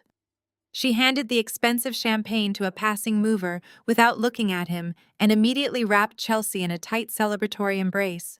Through the hidden microphones planted in the ceiling fixtures, I listened as my mother took a sweeping, critical look around my meticulously curated home. She scrunched her nose in theatrical distaste. She loudly declared that the minimalist, monochromatic aesthetic I had favored was depressingly sterile and completely devoid of human warmth. She praised Chelsea for already bringing life into the cold, dead space, running her hand approvingly over a garish, overpriced throw pillow my sister had just unpacked from a designer boutique box. Cynthia raised a freshly poured flute of my own champagne, initiating a toast. She declared to the empty room that it was a tragedy how things had unfolded, but that God clearly had a mysterious plan. Chelsea, according to my mother's twisted logic, was finally stepping out of the shadows and living the luxurious life she so richly deserved, entirely free from my overbearing, judgmental presence. They clinked their crystal glasses together, their joyous laughter echoing off the high ceilings and vibrating through my earpiece. While the two women reveled in their stolen luxury, Jamal quietly detached himself from the celebration in the living room. The confident bravado he had displayed at the memorial service was rapidly deteriorating, peeling away to reveal the terrified grifter underneath. The syndicate's 48-hour deadline was ticking down like a metronome in his skull. Cynthia's cash infusion, while massive, was not enough to clear his total debt and buy his freedom. He was still short, and the cartel did not offer financing plans or grace periods. He needed the ultimate leverage to negotiate his survival. He needed the physical hardware keys to the Aura Supply master servers, the only items that would grant him absolute control over the uncompiled algorithm. I tracked his rapid, jerky movements as he slipped down the hall and locked himself inside my private home office. The high-definition office feed showed Jamal sweating profusely, the moisture soaking into the collar of his expensive dress shirt. He bypassed the heavy oak desk and went straight for the hidden wall panel behind my primary bookshelf. He knew the master hardware tokens were kept in the biometric safe, embedded deep within the steel-reinforced concrete. He yanked the wood panel aside, revealing the sleek black interface of the vault. He wiped his clammy right hand on his trousers, took a shaky breath, and pressed his thumb against the glass scanner. A sharp red light blinked instantly, rejecting the print. Jamal cursed under his breath. He reached into his pocket and pulled out a thin, translucent silicone mold he had undoubtedly procured on the black market, engineered to mimic my thumbprint, based on the same stolen digital data he used for the forged legal documents. He pressed the mold carefully against the glass reader, holding his breath. Another harsh red flash illuminated the dark corner of the office. He tried adjusting the angle, his breathing turning ragged, his hands shaking so violently he dropped the delicate mold onto the floor twice. Panic completely overrode his logic. He slammed his fist against the impenetrable steel door and tried one final time, pressing his own sweat-slicked thumb onto the glass in a moment of pure irrational desperation. The system responded instantly. The scanner flashed a brilliant, unforgiving crimson that bathed Jamal's terrified face in red light. A heavy mechanical clack echoed through the small room as 3 internal titanium deadbolts slammed into place permanently. The small digital screen above the scanner shifted from a standard numeric keypad to a stark, scrolling warning message. The vault had recognized the brute force biometric attack and automatically initiated a mandatory, unbreakable 24-hour lockdown protocol. Jamal stared at the digital display, his mouth opening in a silent, horrified scream. He was completely locked out of the safe, the hardware keys were utterly inaccessible, and his time with the syndicate had officially run out. The stark warning message on the biometric safe cast a harsh red glow across Jamal's terrified face. His silent scream died in his throat as the reality of his situation crystallized. He was completely locked out of the vault, the hardware keys were utterly inaccessible, and his time with the syndicate had officially run out. He stumbled backward, his legs giving way until he collapsed into my leather desk chair. He stared at the digital timer counting down from 24 hours. He was physically trapped by his own technological incompetence, forced to wait out the clock, while a cartel death squad actively prepared to collect his life. He wiped his face with trembling hands, plastering on a fragile mask of composure before exiting the office to face his new wife and her mother. He could not tell them the truth. He had to maintain the illusion of absolute control, even as the ground crumbled beneath his expensive Italian loafers. In the mountain safe house, I watched his pathetic attempt to compose himself. The federal net was closing around his financial crimes, but the weekend stretched ahead, offering a unique opportunity to inflict a very specific brand of psychological torture. The digital guillotine was dropping, but I wanted them to feel the icy chill of the blade before it struck. The penthouse was a marvel of modern automation, entirely integrated into a central network I had custom-coded from the ground up. Every thermostat, light bulb, motorized blind, and deadbolt was at my fingertips. I decided to initiate a comprehensive systems test. I began with calculated subtlety on Saturday morning. As Chelsea unpacked her extensive designer wardrobe into my pristine dressing room, I severed the power to that specific grid. The walk-in closet plunged into pitch blackness. She shrieked, fumbling blindly for the wall switch, but I had overridden the manual controls at the root level. A full minute later, the lights flickered back on at maximum blinding intensity, accompanied by a sharp buzzing electrical surge. She blamed a faulty breaker, complaining loudly to Jamal about the shoddy wiring in such an expensive building, utterly oblivious to the invisible hand tightening around her reality. By Saturday afternoon, the syndicate's deadline loomed over Jamal, driving him into a frantic, destructive pacing loop across the living room. To compound his agony, I hijacked the environmental controls.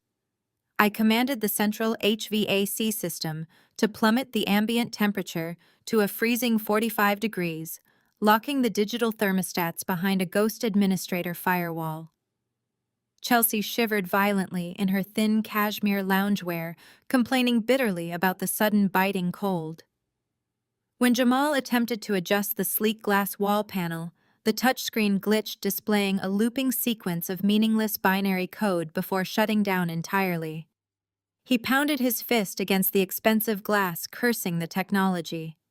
The penthouse, their stolen fortress, was actively and aggressively rejecting them. As dusk fell, the psychological pressure mutated into outright paranoia. I began manipulating the motorized floor-to-ceiling blinds. They would abruptly roll upward, exposing the brightly lit living room to the dark, sprawling expanse of the Seattle skyline, creating the chilling sensation that they were exposed on a lit stage. Minutes later, the heavy blackout curtains would slam shut with a violent mechanical whir, plunging them into sudden darkness. Chelsea, fueled by too much of my vintage wine and the eerie, uncontrollable environment, began to rapidly unravel. I isolated the high-fidelity smart speakers embedded in the ceiling architecture, transmitting a low, almost imperceptible frequency that vibrated uncomfortably in the inner ear. It was a subliminal hum designed specifically to induce severe physiological anxiety. Chelsea wrapped a heavy wool blanket around her shoulders, her eyes darting nervously toward the heavy black trash bags full of my discarded possessions still sitting by the service elevator. She whispered to Jamal that the apartment felt deeply wrong, claiming she could feel a hostile, suffocating presence watching their every move. She actually uttered the word haunted, her voice trembling with genuine conviction. She firmly believed that my vengeful spirit was manifesting through the freezing air and flickering bulbs to punish her for desecrating my memory and stealing my life. She pleaded with Jamal to leave to book a hotel suite until the building maintenance could purge the electrical gremlins. Jamal, entirely consumed by the very real flesh-and-blood threat of a cartel hit squad, had zero capacity for his wife's supernatural delusions. The 24-hour safe lockout was agonizingly crawling toward expiration, but his 48-hour syndicate deadline was expiring even faster. He was a cornered animal operating on pure adrenaline-fueled terror, constantly checking his silent burner phone, waiting for the execution order. When the master bedroom door suddenly slammed shut and engaged its electronic deadbolt on my command, trapping Chelsea in the freezing hallway, she broke into hysterical, breathless sobs. She pounded her fists against the heavy wood, crying out that I was punishing her, begging the empty, freezing air for forgiveness. That was the absolute breaking point. The facade of the suave, calculating corporate mastermind instantly dissolved, revealing the violent, volatile thug hiding beneath the tailored suit. Jamal crossed the hallway in 3 massive strides, grabbing Chelsea by the upper arms and violently shoving her against the expensive silk wallpaper. His face contorted into a mask of pure, unadulterated rage, spitting venom as he ordered her to shut up. He screamed that there were no ghosts, only failing technology, and a ticking clock that was going to get them both slaughtered if he did not secure the liquid cash. He shook her roughly, his fingers digging bruising crescents into her skin, his eyes wide and manic. The meticulously crafted illusion of their perfect fairy tale partnership shattered against the freezing walls of the penthouse. Chelsea stared at the man she had betrayed her own family to be, with her eyes wide with newfound profound terror. She finally saw the monster she had married, completely unmasked by his own desperate greed. Jamal released her with a disgusted, violent shove, leaving her sobbing uncontrollably on the floor as he stormed back into my office. He slammed the door, locking himself in to wait out the final agonizing hours of the safe's lockdown protocol. the walls of their stolen kingdom were rapidly closing in, and they were tearing each other apart before the real authorities even arrived. Monday morning broke over Seattle with a piercing slate-gray light washing away the claustrophobic manufactured terrors of the weekend. Inside the penthouse, the bruised and fractured reality of their toxic alliance was being hastily spackled over with heavy cosmetics and imported Italian silk. Chelsea stood before the expansive vanity mirrors in the master suite, her hands trembling slightly as she applied a thick layer of color-correcting concealer over the dark crescent-shaped bruises Jamal's fingers had left on her upper arms during his terrified, violent outburst the night before. She zipped herself into a stark white, severely tailored designer dress, wrapping herself in the protective armor of stolen wealth. She was deeply terrified of the volatile man she had married, but her insatiable greed still managed to eclipse her fear.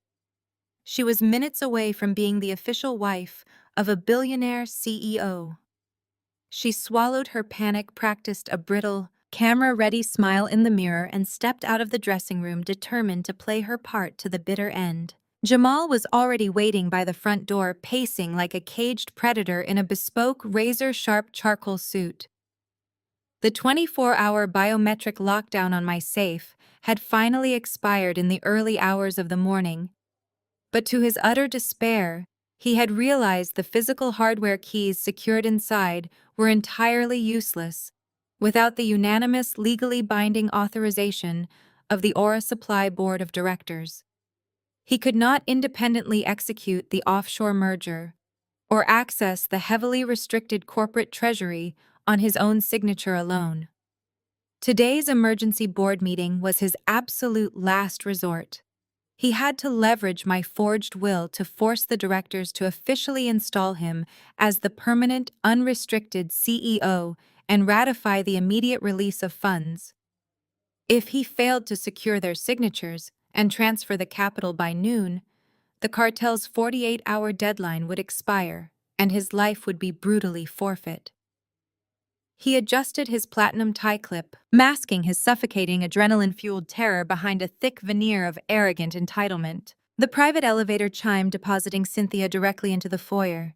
She was a walking caricature of new money, draped in a flamboyant emerald-green pantsuit and dripping with excessive clunky diamond jewelry she had undoubtedly purchased on credit over the weekend. She was blissfully ignorant that her bank accounts currently held a balance of absolute zero. In her mind, she was the conquering matriarch, arriving to collect the spoils of a war she believed she had already won. She kissed Chelsea on both cheeks, pointedly, ignoring the tense, toxic atmosphere radiating between the newlyweds, and linked her arm through Jamal's. She loudly proclaimed that today was the day they finally took their rightful place at the absolute top of the city's corporate hierarchy. They descended to the private parking garage and climbed into the plush leather interior of a chauffeured midnight black Maybach Jamal had leased specifically for the occasion. The drive through the bustling morning traffic of downtown Seattle was conducted in stifling silence, broken only by Cynthia's incessant giddy rambling about the various European estate properties she planned to purchase with her imminent payout. Jamal stared blankly out the tinted window, his jaw clenched so tightly, a muscle ticked rhythmically in his cheek. He was mentally rehearsing his intimidation tactics, preparing to bully, blackmail, or bribe the conservative board of directors into total submission. He believed he held all the leverage. He believed his manufactured reality was bulletproof. What he did not know, what none of them could possibly fathom, was that the streets surrounding the Aura Supply corporate headquarters had already been quietly and efficiently militarized. From the cramped, dimly lit interior of our command van, parked half a block away, Special Agent Vance and I monitored the live feed from a dozen discrete city traffic cameras. I watched the sleek Maybach glide smoothly onto the avenue, flanked by unsuspecting morning commuters. On the adjacent corners, parked seamlessly near loading zones and bustling coffee shops, sat 3 unmarked dark blue utility vans. Inside each one, teams of heavily armed federal agents from the FBI's white-collar crime and organized syndicate divisions sat in total silence, weapons holstered, tactical gear secured. They were waiting for Vance's explicit order. The federal trap was fully set, the steel jaws pulled back and primed to snap shut. The Maybach pulled to a smooth halt in the circular driveway of the towering glass and steel skyscraper that housed my life's work. Jamal stepped out first, buttoning his suit jacket, inhaling the crisp morning air like a conquering emperor surveying his domain. He offered his hands to Chelsea and Cynthia, guiding them onto the pristine concrete plaza. Together, they strode through the towering, revolving doors, projecting an aura of untouchable, arrogant superiority. They moved past the reception desk without a single glance at the security personnel, heading straight for the private executive elevators reserved for upper management. The elevator doors chimed and slid open on the 50th floor, revealing the expansive, sunlit executive lobby. David was waiting for them, perfectly positioned by the polished mahogany reception desk. My chief operating officer, my closest confidant, and the most vital piece of my inside strategy, delivered the performance of a lifetime. He did not scowl, nor did he puff out his chest in righteous defiance. Instead, he adopted a posture of weary, defeated submission. His shoulders were slumped, his eyes downcast, projecting the exact image of a broken loyalist who had finally accepted that the war was lost and the company had been taken. Jamal smiled, a predatory, victorious sneer stretching across his face. He approached David, clapping him condescendingly on the shoulder, leaning in to whisper that he was glad David had finally decided to be sensible and cooperate with the new regime.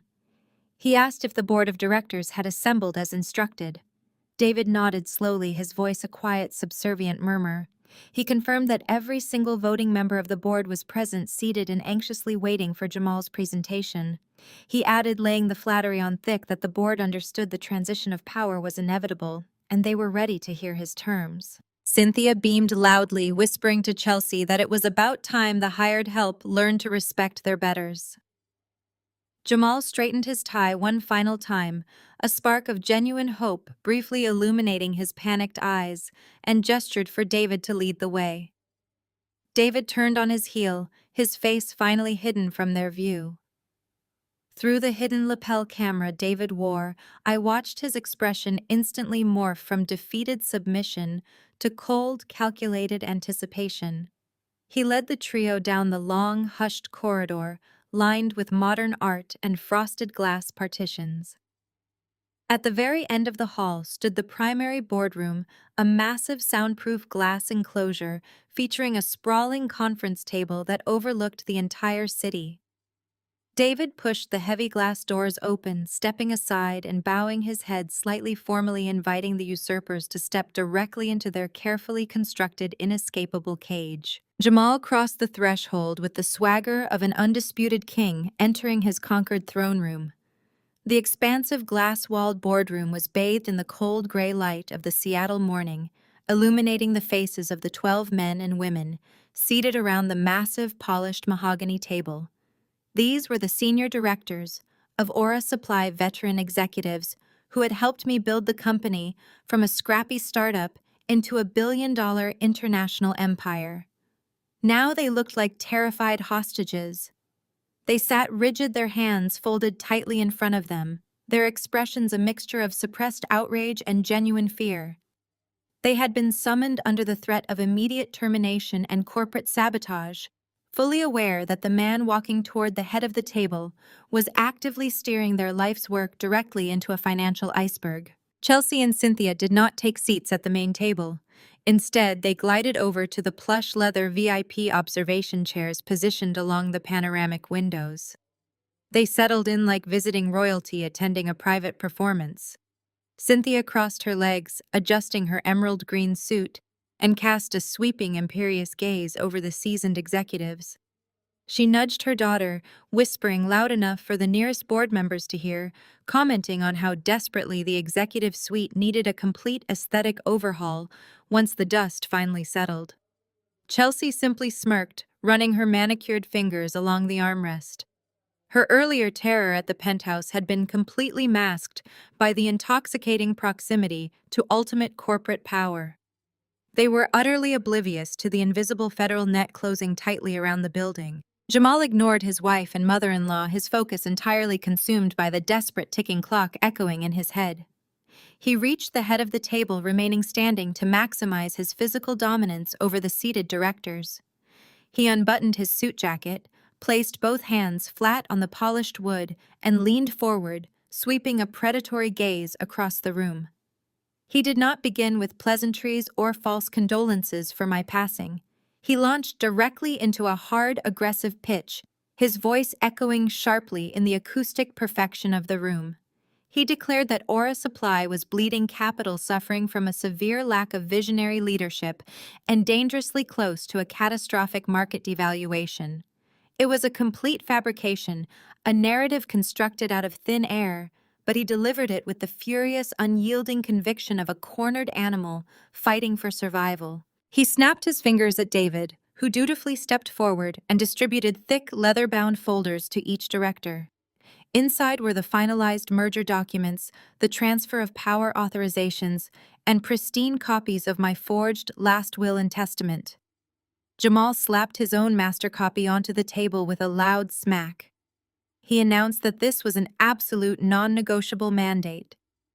The offshore merger was moving forward today, he demanded, and he required their immediate unanimous signatures to authorize the transfer of all corporate treasury assets to the new international holding group. He stated in a voice dripping with menace that anyone who refused to sign would be held personally and legally liable for obstructing the execution of the estate. He promised immediate termination, followed by the systematic destruction of their professional careers and personal reputations in the industry. A heavy, suffocating silence descended upon the boardroom. Several directors exchanged panicked, uncertain glances, fully aware that signing those documents would effectively strip the company of its operating capital. The chief financial officer, a stoic, brilliant woman named Sarah who had managed my accounts for 8 years, opened the folder and stared at the documents. She pushed her glasses up the bridge of her nose and pointedly noted that the speed of this acquisition was highly irregular. She bravely stated that transferring the entire liquid treasury to a newly formed, unverified Cayman entity bypassed every standard regulatory protocol they had legally established. Jamal's eyes narrowed into dark, dangerous slits. The syndicate's 48-hour deadline was screaming in his mind, drowning out everything else. He slammed his fist onto the table, the sharp crack making Cynthia jump slightly in her VIP seat. He leaned directly over Sarah, his voice dropping to a low, threatening growl. He told her that protocols were designed for subordinates, and he was the absolute owner of the company. He demanded she pick up her pen and sign the authorization immediately, or corporate security would physically escort her out of the building before she could even pack her desk. The sheer hostility in the room was palpable, thick enough to choke on. Sarah's hand trembled slightly as she reluctantly reached for her gold pen. Jamal stood tall, a triumphant, cruel smile spreading across his face as he prepared to watch the final domino fall and secure his ill-gotten fortune. Before Sarah's pen could touch the paper, a calm, meticulously measured voice cut through the thick tension. David stepped away from his submissive position near the heavy glass doors and moved toward the edge of the conference table. He looked directly at Jamal, completely shedding the mask of the beaten, obedient employee he had worn all morning. He casually adjusted his tie, his posture shifting into one of absolute authority, and asked Jamal a very specific, highly deliberate question. He asked if Jamal was absolutely certain that he wanted to submit these specific documents, including the offshore transfer authorizations and the last will, into the official legally binding corporate record of Aura Supply. Jamal scoffed, visibly insulted by the sudden insubordination from a man he considered thoroughly conquered. He arrogantly puffed out his chest, glaring at David with absolute contempt, and loudly confirmed that yes, he was absolutely certain. He ordered David to enter them into the corporate ledger, immediately demanding that the transfer of power be made official without another second of delay. By uttering those words in front of 12 sworn witnesses, and by officially validating the fraudulent paperwork on the corporate record, Jamal legally and permanently cemented his own guilt for massive federal wire fraud, perjury, and corporate embezzlement. There was no going back. The crime was complete, recorded, and witnessed. David offered a small, chilling smile that made Jamal's arrogant sneer falter for a fraction of a second. Without breaking eye contact with the man who thought he had won everything, David reached calmly into his jacket pocket. He pulled out his phone, opened the secure encrypted channel connecting directly to the surveillance van, and typed a single word: now. The single text message vanished into the encrypted ether, and for one agonizingly long heartbeat, the boardroom remained suspended in stifling, suffocating silence. Jamal stood over the terrified executives, his chest heaving with the exertion of his own manufactured arrogance, waiting for the capitulation that would save his life. Instead, the heavy double-thick mahogany doors at the far end of the boardroom unlatched with a deep, resonant electronic thud. They swung inward simultaneously, the brass hinges gliding in total silence, revealing the shadowed hallway beyond. It was not the federal strike team that crossed the threshold. It was me. I stepped into the cold, slate-gray light of the conference room, wearing a razor-sharp, immaculate black power suit tailored to project absolute, uncompromising authority. My posture was rigid, my chin held high, radiating a quiet, lethal energy. The only physical testament to the fiery grave they had orchestrated for me was a faint, healing burn scar tracing a pale pink crescent along my left cheekbone. It was a badge of survival, a visceral reminder of the roaring inferno I had crawled out of to stand before them today. I walked with deliberate, measured precision, my heels clicking rhythmically against the polished hardwood floor, announcing the return of the true architect of Aura Supply. The atmosphere inside the glass-walled enclosure completely detonated. A collective, breathless gasp rippled around the massive conference table like a sudden shift in barometric pressure. Sarah, the chief financial officer, dropped her gold pen. It clattered loudly against the wood, leaving a stray, jagged ink mark on the forged documents she had been bullied into signing. The 12 veteran directors stared at me with wide, disbelieving eyes, their expressions rapidly morphing from hostage-like terror to profound, staggering shock. Their murdered CEO had just walked back into the office, shattering the very foundation of the morning's hostile takeover. Over in the VIP observation area, the illusion of conquering royalty shattered into a million irreparable pieces. Cynthia, who had been leisurely sipping a fresh cappuccino, served by executive hospitality, went entirely rigid. Her jaw dropped open in a silent, grotesque caricature of horror, the heavy diamond necklaces suddenly looking like cheap costume jewelry against her ashen skin. Her fingers went slack, and the heavy porcelain mug slipped from her grasp. It plummeted to the floor, shattering violently into jagged ceramic fragments. Dark, scalding coffee splashed across her expensive emerald pantsuit and ruined her designer shoes, but she did not even flinch. She was utterly paralyzed, her eyes bulging as they locked onto my face, her mind violently rejecting the impossible reality standing in front of her. Chelsea's reaction was far more visceral and completely unhinged. The psychological torment I had carefully seeded inside the penthouse over the weekend, the flickering lights, the freezing temperatures, the subliminal auditory hums, suddenly blossomed into full-blown hysterical paranoia. She shrieked a raw, guttural sound of pure, unadulterated terror that tore through her throat and pierced the acoustic perfection of the room.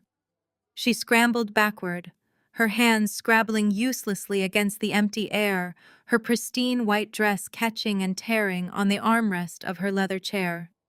She threw herself backward until her spine slammed hard against the floor-to-ceiling glass, overlooking the Seattle skyline. She pointed a trembling, bruised finger at me, tears of absolute terror streaming down her heavily concealed face, screaming hysterically that I was a ghost. She wailed to the frozen room that my vengeful spirit had returned from the ashes to drag them all straight to hell for their sins. At the head of the table, Jamal's suave, untouchable demeanor evaporated into thin air. The color drained from his face with sickening speed, leaving his skin an ashen, sickly gray. His meticulously crafted illusion of supreme control collapsed entirely, exposing the terrified cornered thug hiding beneath the platinum tie clip and tailored charcoal wool. His eyes darted frantically around the room, searching for an exit, an angle, a plausible excuse, but the walls of his stolen kingdom were rapidly closing in. Panic overtook his rational thought. He slammed his fist onto the table again, but this time the gesture lacked any trace of authority. It was the flailing, desperate strike of a drowning man. He pointed a shaking, sweating hand in my direction and screamed at David. He violently ordered his supposed ally to call building security immediately. He wildly declared to the stunned board of directors that I was a fraud, a deranged imposter, an actress hired by corporate rivals who had undergone extensive plastic surgery to look exactly like his tragically deceased wife in a desperate bid to sabotage the offshore merger. His voice cracked with hysterical desperation, his words tumbling over each other as he tried to force the impossible genie back into the bottle to maintain a reality that had just been fundamentally disproven. I did not raise my voice to interrupt his pathetic, unraveling narrative. I did not shout, nor did I break my steady, predatory gaze. I simply reached into the inner pocket of my suit jacket and smoothly pulled out my smartphone. I swiped open the custom administrative root access application I had personally coded into the building's central mainframe years ago. Without breaking eye contact with the man who had ordered my murder, I pressed my thumb against the digital override command. Instantly, the emergency lockdown protocol engaged. Heavy magnetic deadbolts slammed into the frames of the mahogany doors behind me with a thunderous echoing crack that silenced Jamal's frantic screaming. The electronic status lights above the heavy brass handles flashed from a welcoming green to a harsh, unforgiving red. I calmly slipped the phone back into my pocket, folding my hands in front of me as I stood at the opposite end of the long mahogany table. I had just locked the boardroom doors from the inside. There would be no escape, no security interventions, and no more lies. The usurpers were sealed inside the glass cage with the architect, and the final reckoning was about to commence. The metallic thud of the magnetic locks echoed with absolute finality, sealing us all inside the soundproof glass enclosure. Chelsea's hysterical shrieks dissolved into breathless, jagged gasps, her manicured hands clawing uselessly at the reinforced glass walls as if trying to dig her way through solid material. Cynthia stood frozen in her coffee-stained designer suit, her mouth opening and closing like a suffocated fish, completely incapable of processing the sudden violent destruction of her grand illusions.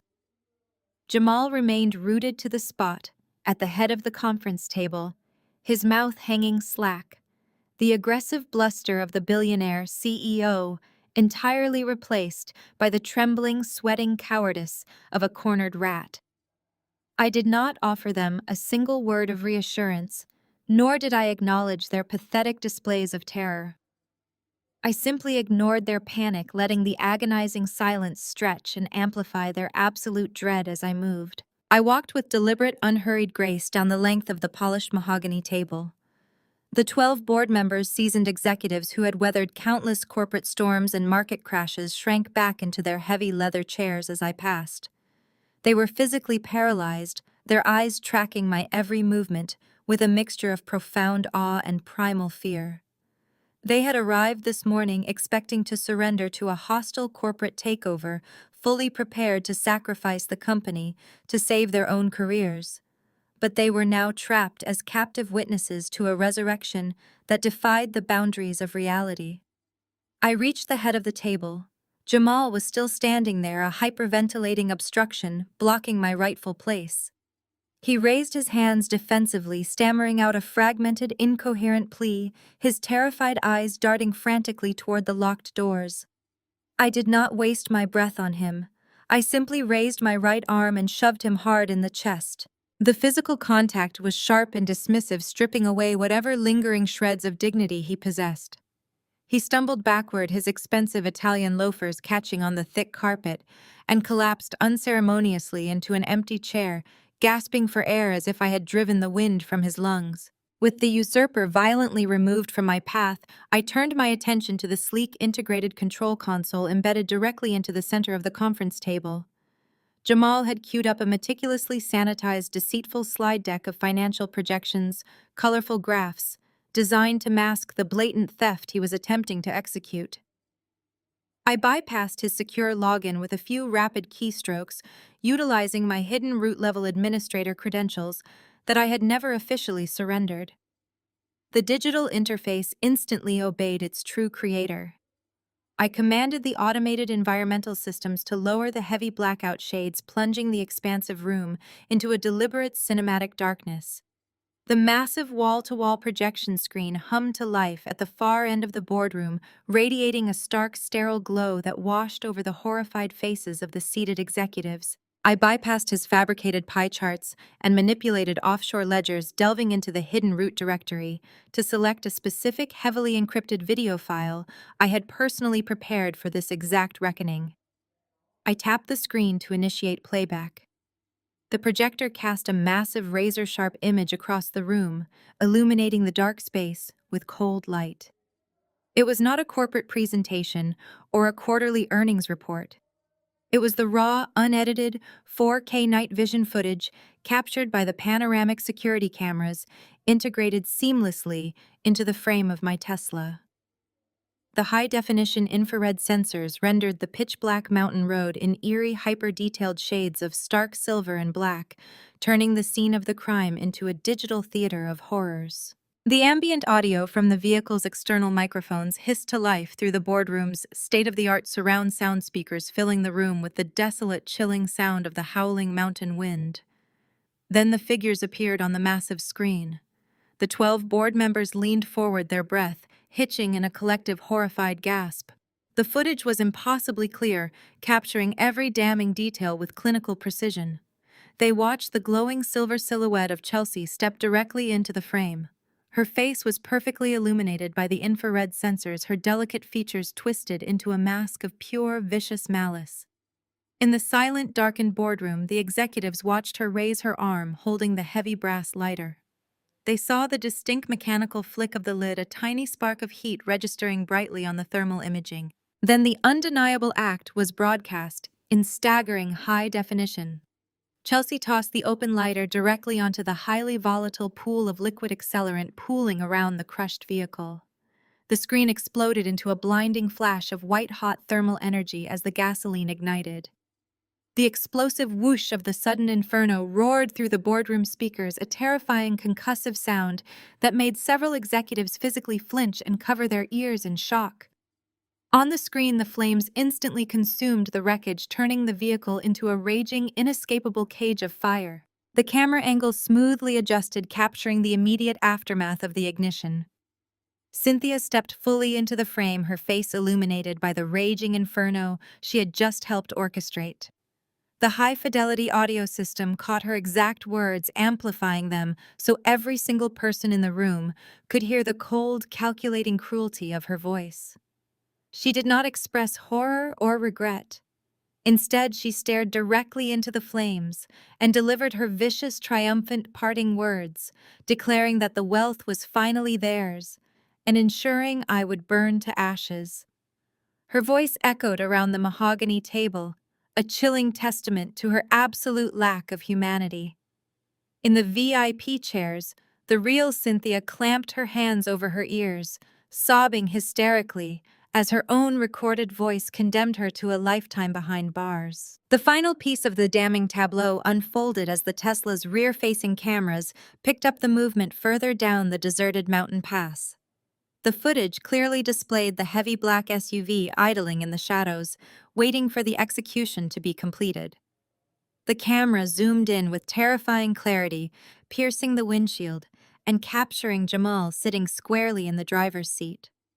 His face was starkly illuminated by the dashboard lights, his hands gripping the steering wheel as he watched the flames rise into the night sky. He was not a grieving husband, arriving too late to save his beloved wife. He was the getaway driver, the cowardly mastermind waiting to transport the murderers away from the scene of the crime. The video feed finished and automatically looped the screen, freezing on the final undeniable image of the roaring fire consuming the wreckage. The silence in the boardroom was no longer just shocked.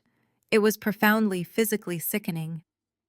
The 12 directors stared at the frozen image, their faces deathly pale, their minds struggling to comprehend the sheer magnitude of the atrocity they had just witnessed. This was not corporate espionage or aggressive business maneuvering. They had just watched a high-definition multi-angle broadcast of a coordinated cold-blooded attempted murder. The forged documents sitting on the table before them suddenly felt like toxic radioactive waste. The absolute irrefutable proof of their guilt had been laid bare for the entire room to see, meticulously destroying any possible shadow of a doubt. The walls of their deception had not just crumbled, they had been vaporized in a blast of digital fire. The frozen tableau of horror inside the boardroom shattered not from within, but from the corridor outside. Heavy rhythmic thudding echoed down the frosted glass hallway, the unmistakable sound of tactical boots moving in perfect lethal synchronization. I withdrew my phone, tapped the master control screen one final time, and disengaged the magnetic deadbolts. The heavy mahogany doors burst inward with explosive violence. A dozen heavily armed federal agents from the FBI's white-collar and organized crime divisions flooded the pristine executive space. They moved with terrifying efficiency, their weapons raised tactical flashlights cutting through the cinematic darkness I had orchestrated just moments before. Special Agent Vance entered right behind the strike team, his gold shield raised high, his voice cutting through the panic like a cracking whip as he ordered everyone to freeze and place their hands flat on the table. The blinding flashlights illuminated a scene of absolute pathetic desperation. The 12 board members, instantly recognizing that the raid was not directed at them, threw their hands into the air and flattened themselves against the panoramic windows, frantic to distance themselves from the radioactive trio at the center of the room.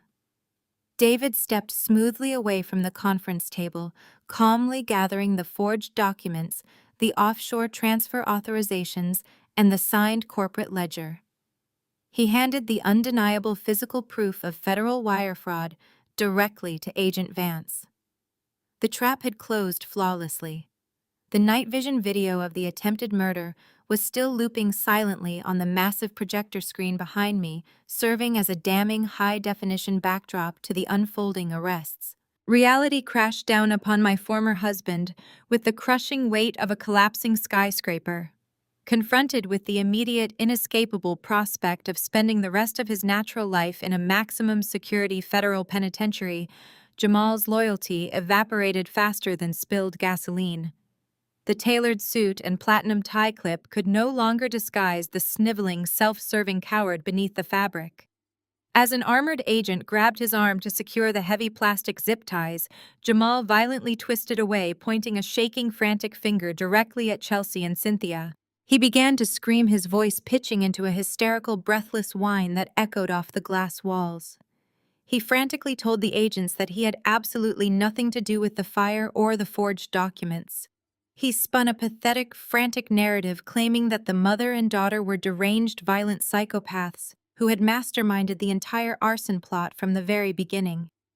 He shouted that they had forced him behind the wheel of the SUV, holding him emotionally hostage, leveraging his temporary financial vulnerabilities to make him the unwilling getaway driver in their twisted, greedy scheme for my wealth.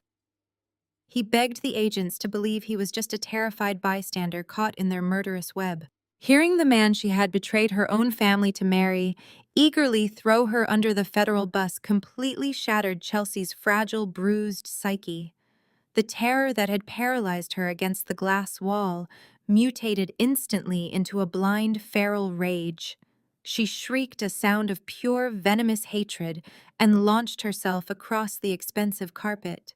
She bypassed the intervening agents and physically tackled Jamal, her manicured nails hooking like claws as she aimed directly for his eyes.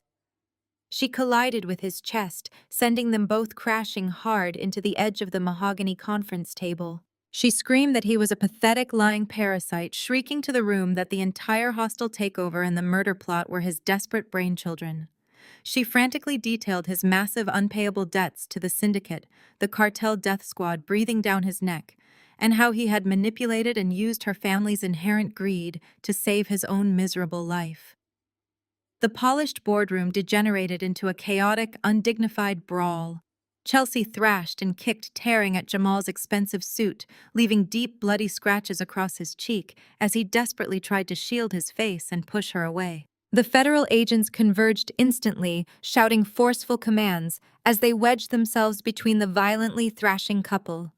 They wrenched Chelsea backward, pinning her arms firmly behind her back and securing her wrists with thick plastic cuffs as she continued to spit venom and scream obscenities at her newly minted husband. Jamal was hauled roughly to his feet, by his collar bleeding and disheveled whimpering as the cuffs snapped tightly around his own wrists.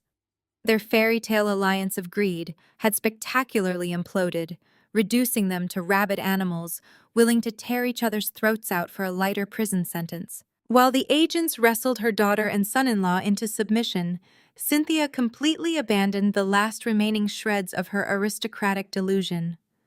The flamboyant emerald pantsuit was already stained with cold coffee, and her carefully constructed matriarchal dignity dissolved into sheer unadulterated panic. Recognizing that the millions she had mentally spent were gone forever, replaced by the terrifying reality of a cold concrete cell, she dropped heavily to her hands and knees. She ignored her daughter's frantic screaming and crawled across the floor, her heavy diamond necklaces dragging pathetically against the carpet. She scrambled directly toward where I stood at the head of the room, her makeup running in dark, jagged streaks down her pale cheeks. She reached my feet, her hands desperately clawing at the hem of my immaculate trousers, her face tilted upward in a grotesque mask of manufactured agony. She wept hysterically, the sobs tearing from her chest as she begged for a mercy she had never once shown me. She wailed that she was my mother, demanding that I remember the blood that tied us together.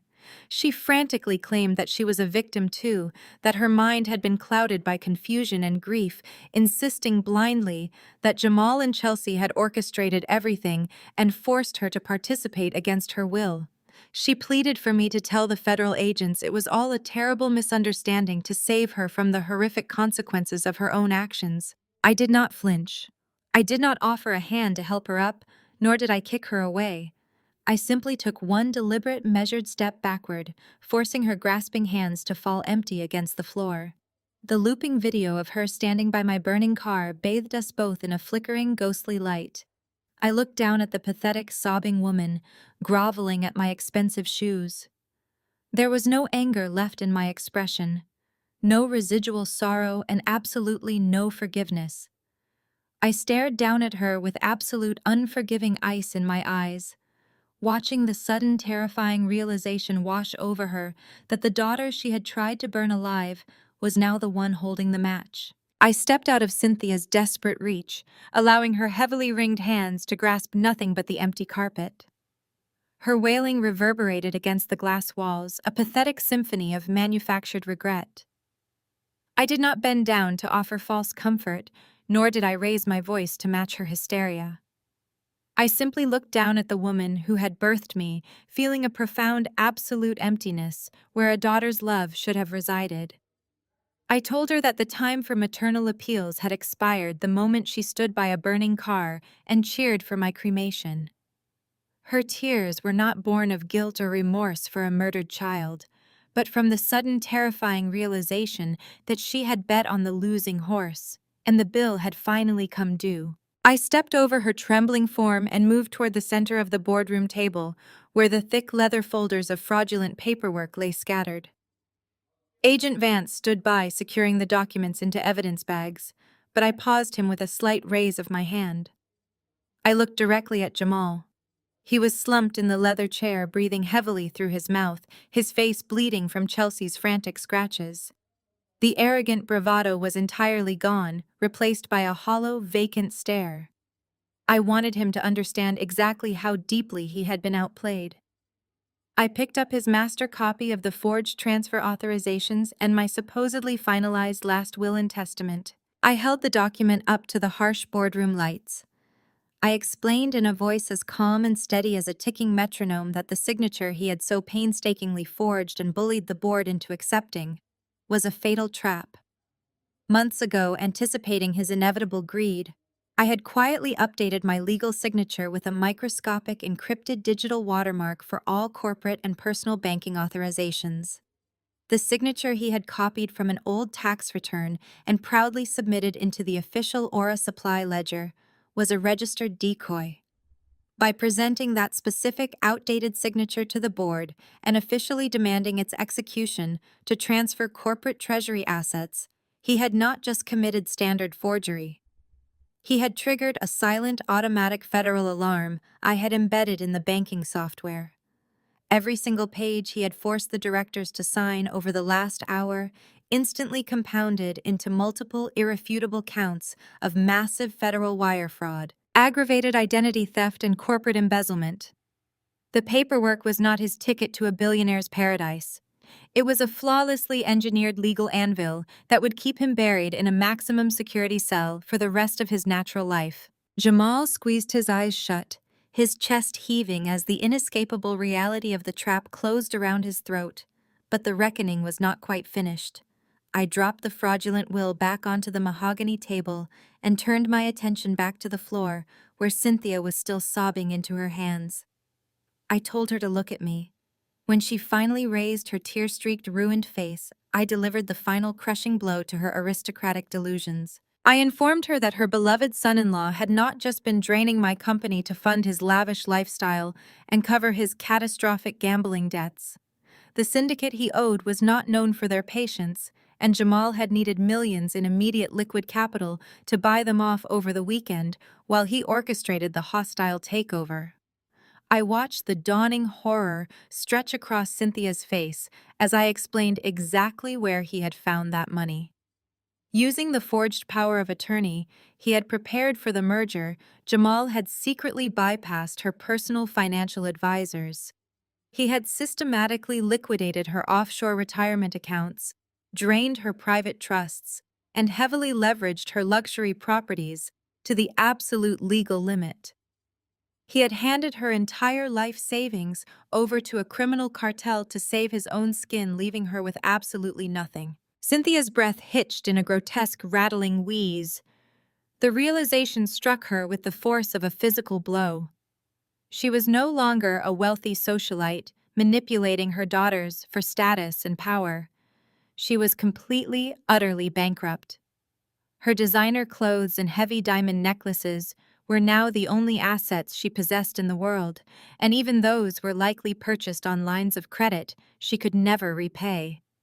She let out a low, mournful wail, clutching her chest, as if her heart had physically shattered, mourning the loss of her fortune far more intensely than she had ever mourned me. Agent Vance gave a sharp nod to his tactical team. The heavy metallic clicking of handcuffs echoed in rapid succession.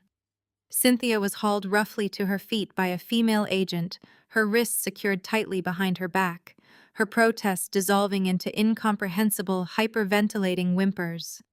Chelsea was already secured, her mascara running in dark tracks down her bruised face, her eyes vacant and traumatized. Jamal was dragged upward by two large agents, his legs barely supporting his weight. The three of them, once a unified front of unmitigated greed and cruelty, were now nothing more than broken-bound criminals. The federal agents marched them toward the boardroom doors. The 12 corporate directors, still pressed tightly against the far windows, watched the procession in stunned, absolute silence. I followed the agents out into the main executive hallway, taking the private elevator down to the ground floor. I wanted to witness the final act of the presentation. The elevator doors slid open into the expansive marble-floored lobby of the Aura Supply headquarters. Jamal, expecting only the quiet and dignity of a federal transport van, was violently confronted with the full scope of his ruin. The lobby was swarming. A dozen uniformed officers from the Seattle Police Department were waiting by the reception desk, holding the primary warrants for arson and attempted murder. Standing just behind the police cordon were several grim-faced men in sharp suits, the representatives of his creditors, and the aggressive collection officers from the banks he had defrauded. They held the foreclosure notices and asset seizure mandates for his luxury vehicles, his penthouse, and every material possession he falsely claimed to own. The flashing red and blue lights from the armada of police cruisers parked outside illuminated the glass atrium. The heavy revolving doors were pushed open. I stood on the polished marble steps of the mezzanine, watching with cold, unwavering satisfaction as the agents dragged my mother, my sister, and the man who tried to kill me out into the harsh, unforgiving light of the Seattle morning. They were stripped of their wealth, their dignity, and their freedom, loaded into separate transport vehicles in absolute disgrace, exactly as I had planned. I watched the flashing red and blue lights fade into the damp Seattle morning until the lobby of the Aura Supply headquarters was completely quiet again. The intricate, suffocating web they had woven around my life for years was finally permanently severed. The aftermath moved with the swift, unrelenting efficiency of a perfectly coded algorithm. 6 months passed, a period defined by massive corporate restructuring and absolute legal certainties. The federal trial was barely a contest. It was a clinical, devastating execution of justice, the mountain of digital evidence I had meticulously gathered over my weekend in the shadows. The 4K infrared dashcam footage, the encrypted financial ledgers mapping the offshore accounts, the digitally watermarked forgeries left their defense attorneys with absolutely nothing to leverage. The courtroom proceedings were remarkably brief. Jamal attempted a desperate last-minute maneuver, offering to surrender the international syndicate to the FBI in exchange for a plea deal. However, the cartel had vanished into the shadows the moment his assets were publicly frozen, rendering his information useless. The judge showed zero leniency. Jamal was handed a 20-year sentence in a maximum security federal penitentiary for massive wire fraud, corporate embezzlement, and conspiracy to commit murder. There would be no early parole for the man who tried to steal a billionaire's empire. Chelsea's defense strategy hinged entirely on playing the fragile victim, claiming she was a vulnerable woman brainwashed by a sociopathic husband. The jury watched the high-definition footage of her casually flicking the brass lighter into the gasoline, her face illuminated by sheer vindictive joy as the flames erupted. That single piece of undeniable visual proof destroyed her manufactured facade. She was sentenced to 15 years for first-degree arson and attempted murder, her hysterical courtroom sobs falling on completely deaf ears. Cynthia's descent was perhaps the most spectacular of them all. Stripped of her stolen wealth and her highly cultivated country club status, she faced the judge as a bankrupt, broken accomplice.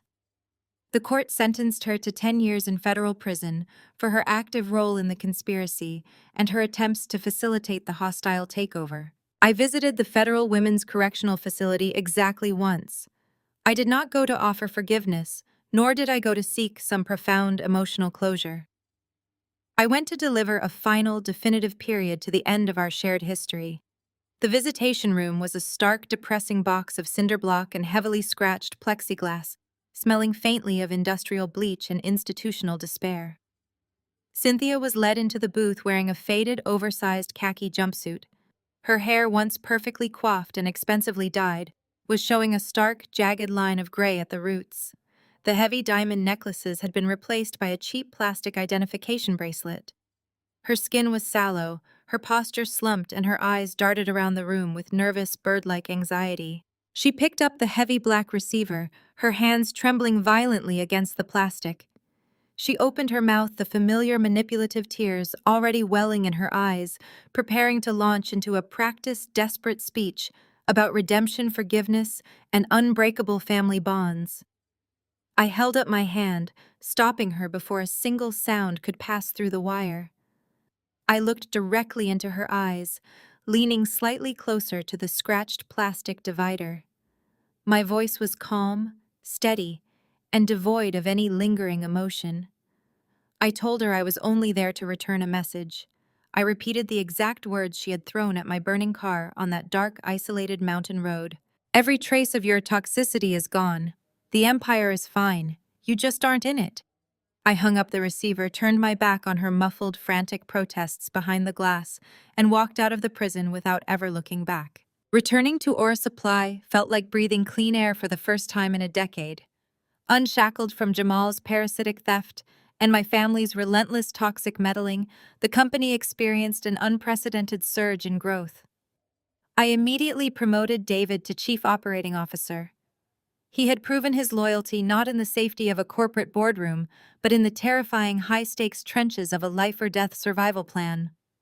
Together we expanded the company's global reach, but I knew my survival required a purpose that extended far beyond profit margins and quarterly earnings reports.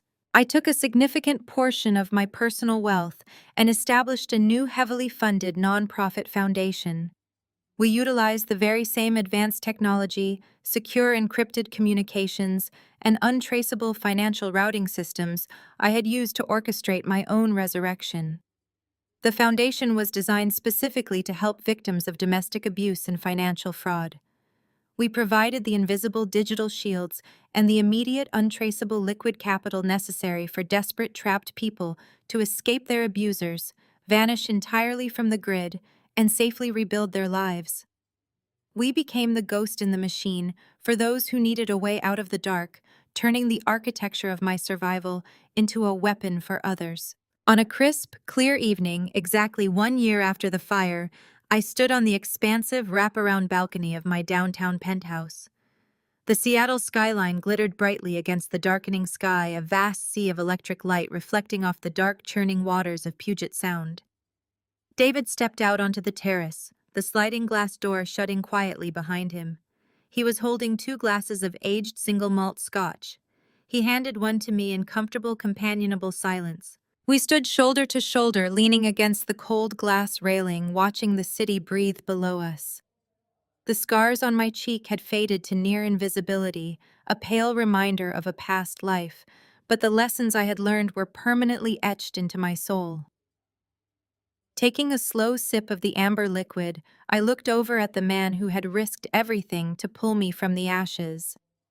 I realized then, with profound and absolute clarity, that true family had absolutely nothing to do with bloodlines, legal documents, or shared history. True family was not the people who demanded your blind loyalty while simultaneously holding a match to your life.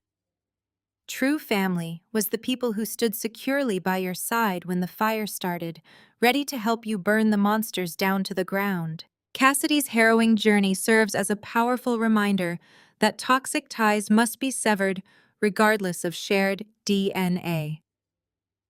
We are often conditioned to believe that blood relations demand unconditional loyalty even when met with deceit. However, true family is forged not by birth certificates, but by unwavering support, respect, and shared integrity, the people who actually stand beside you when your world catches fire. Her ultimate triumph teaches us the vital importance of establishing ironclad boundaries and reclaiming our power from those who seek to exploit us. Have you ever had to cut toxic ties to protect your peace? Share your story in the comments below.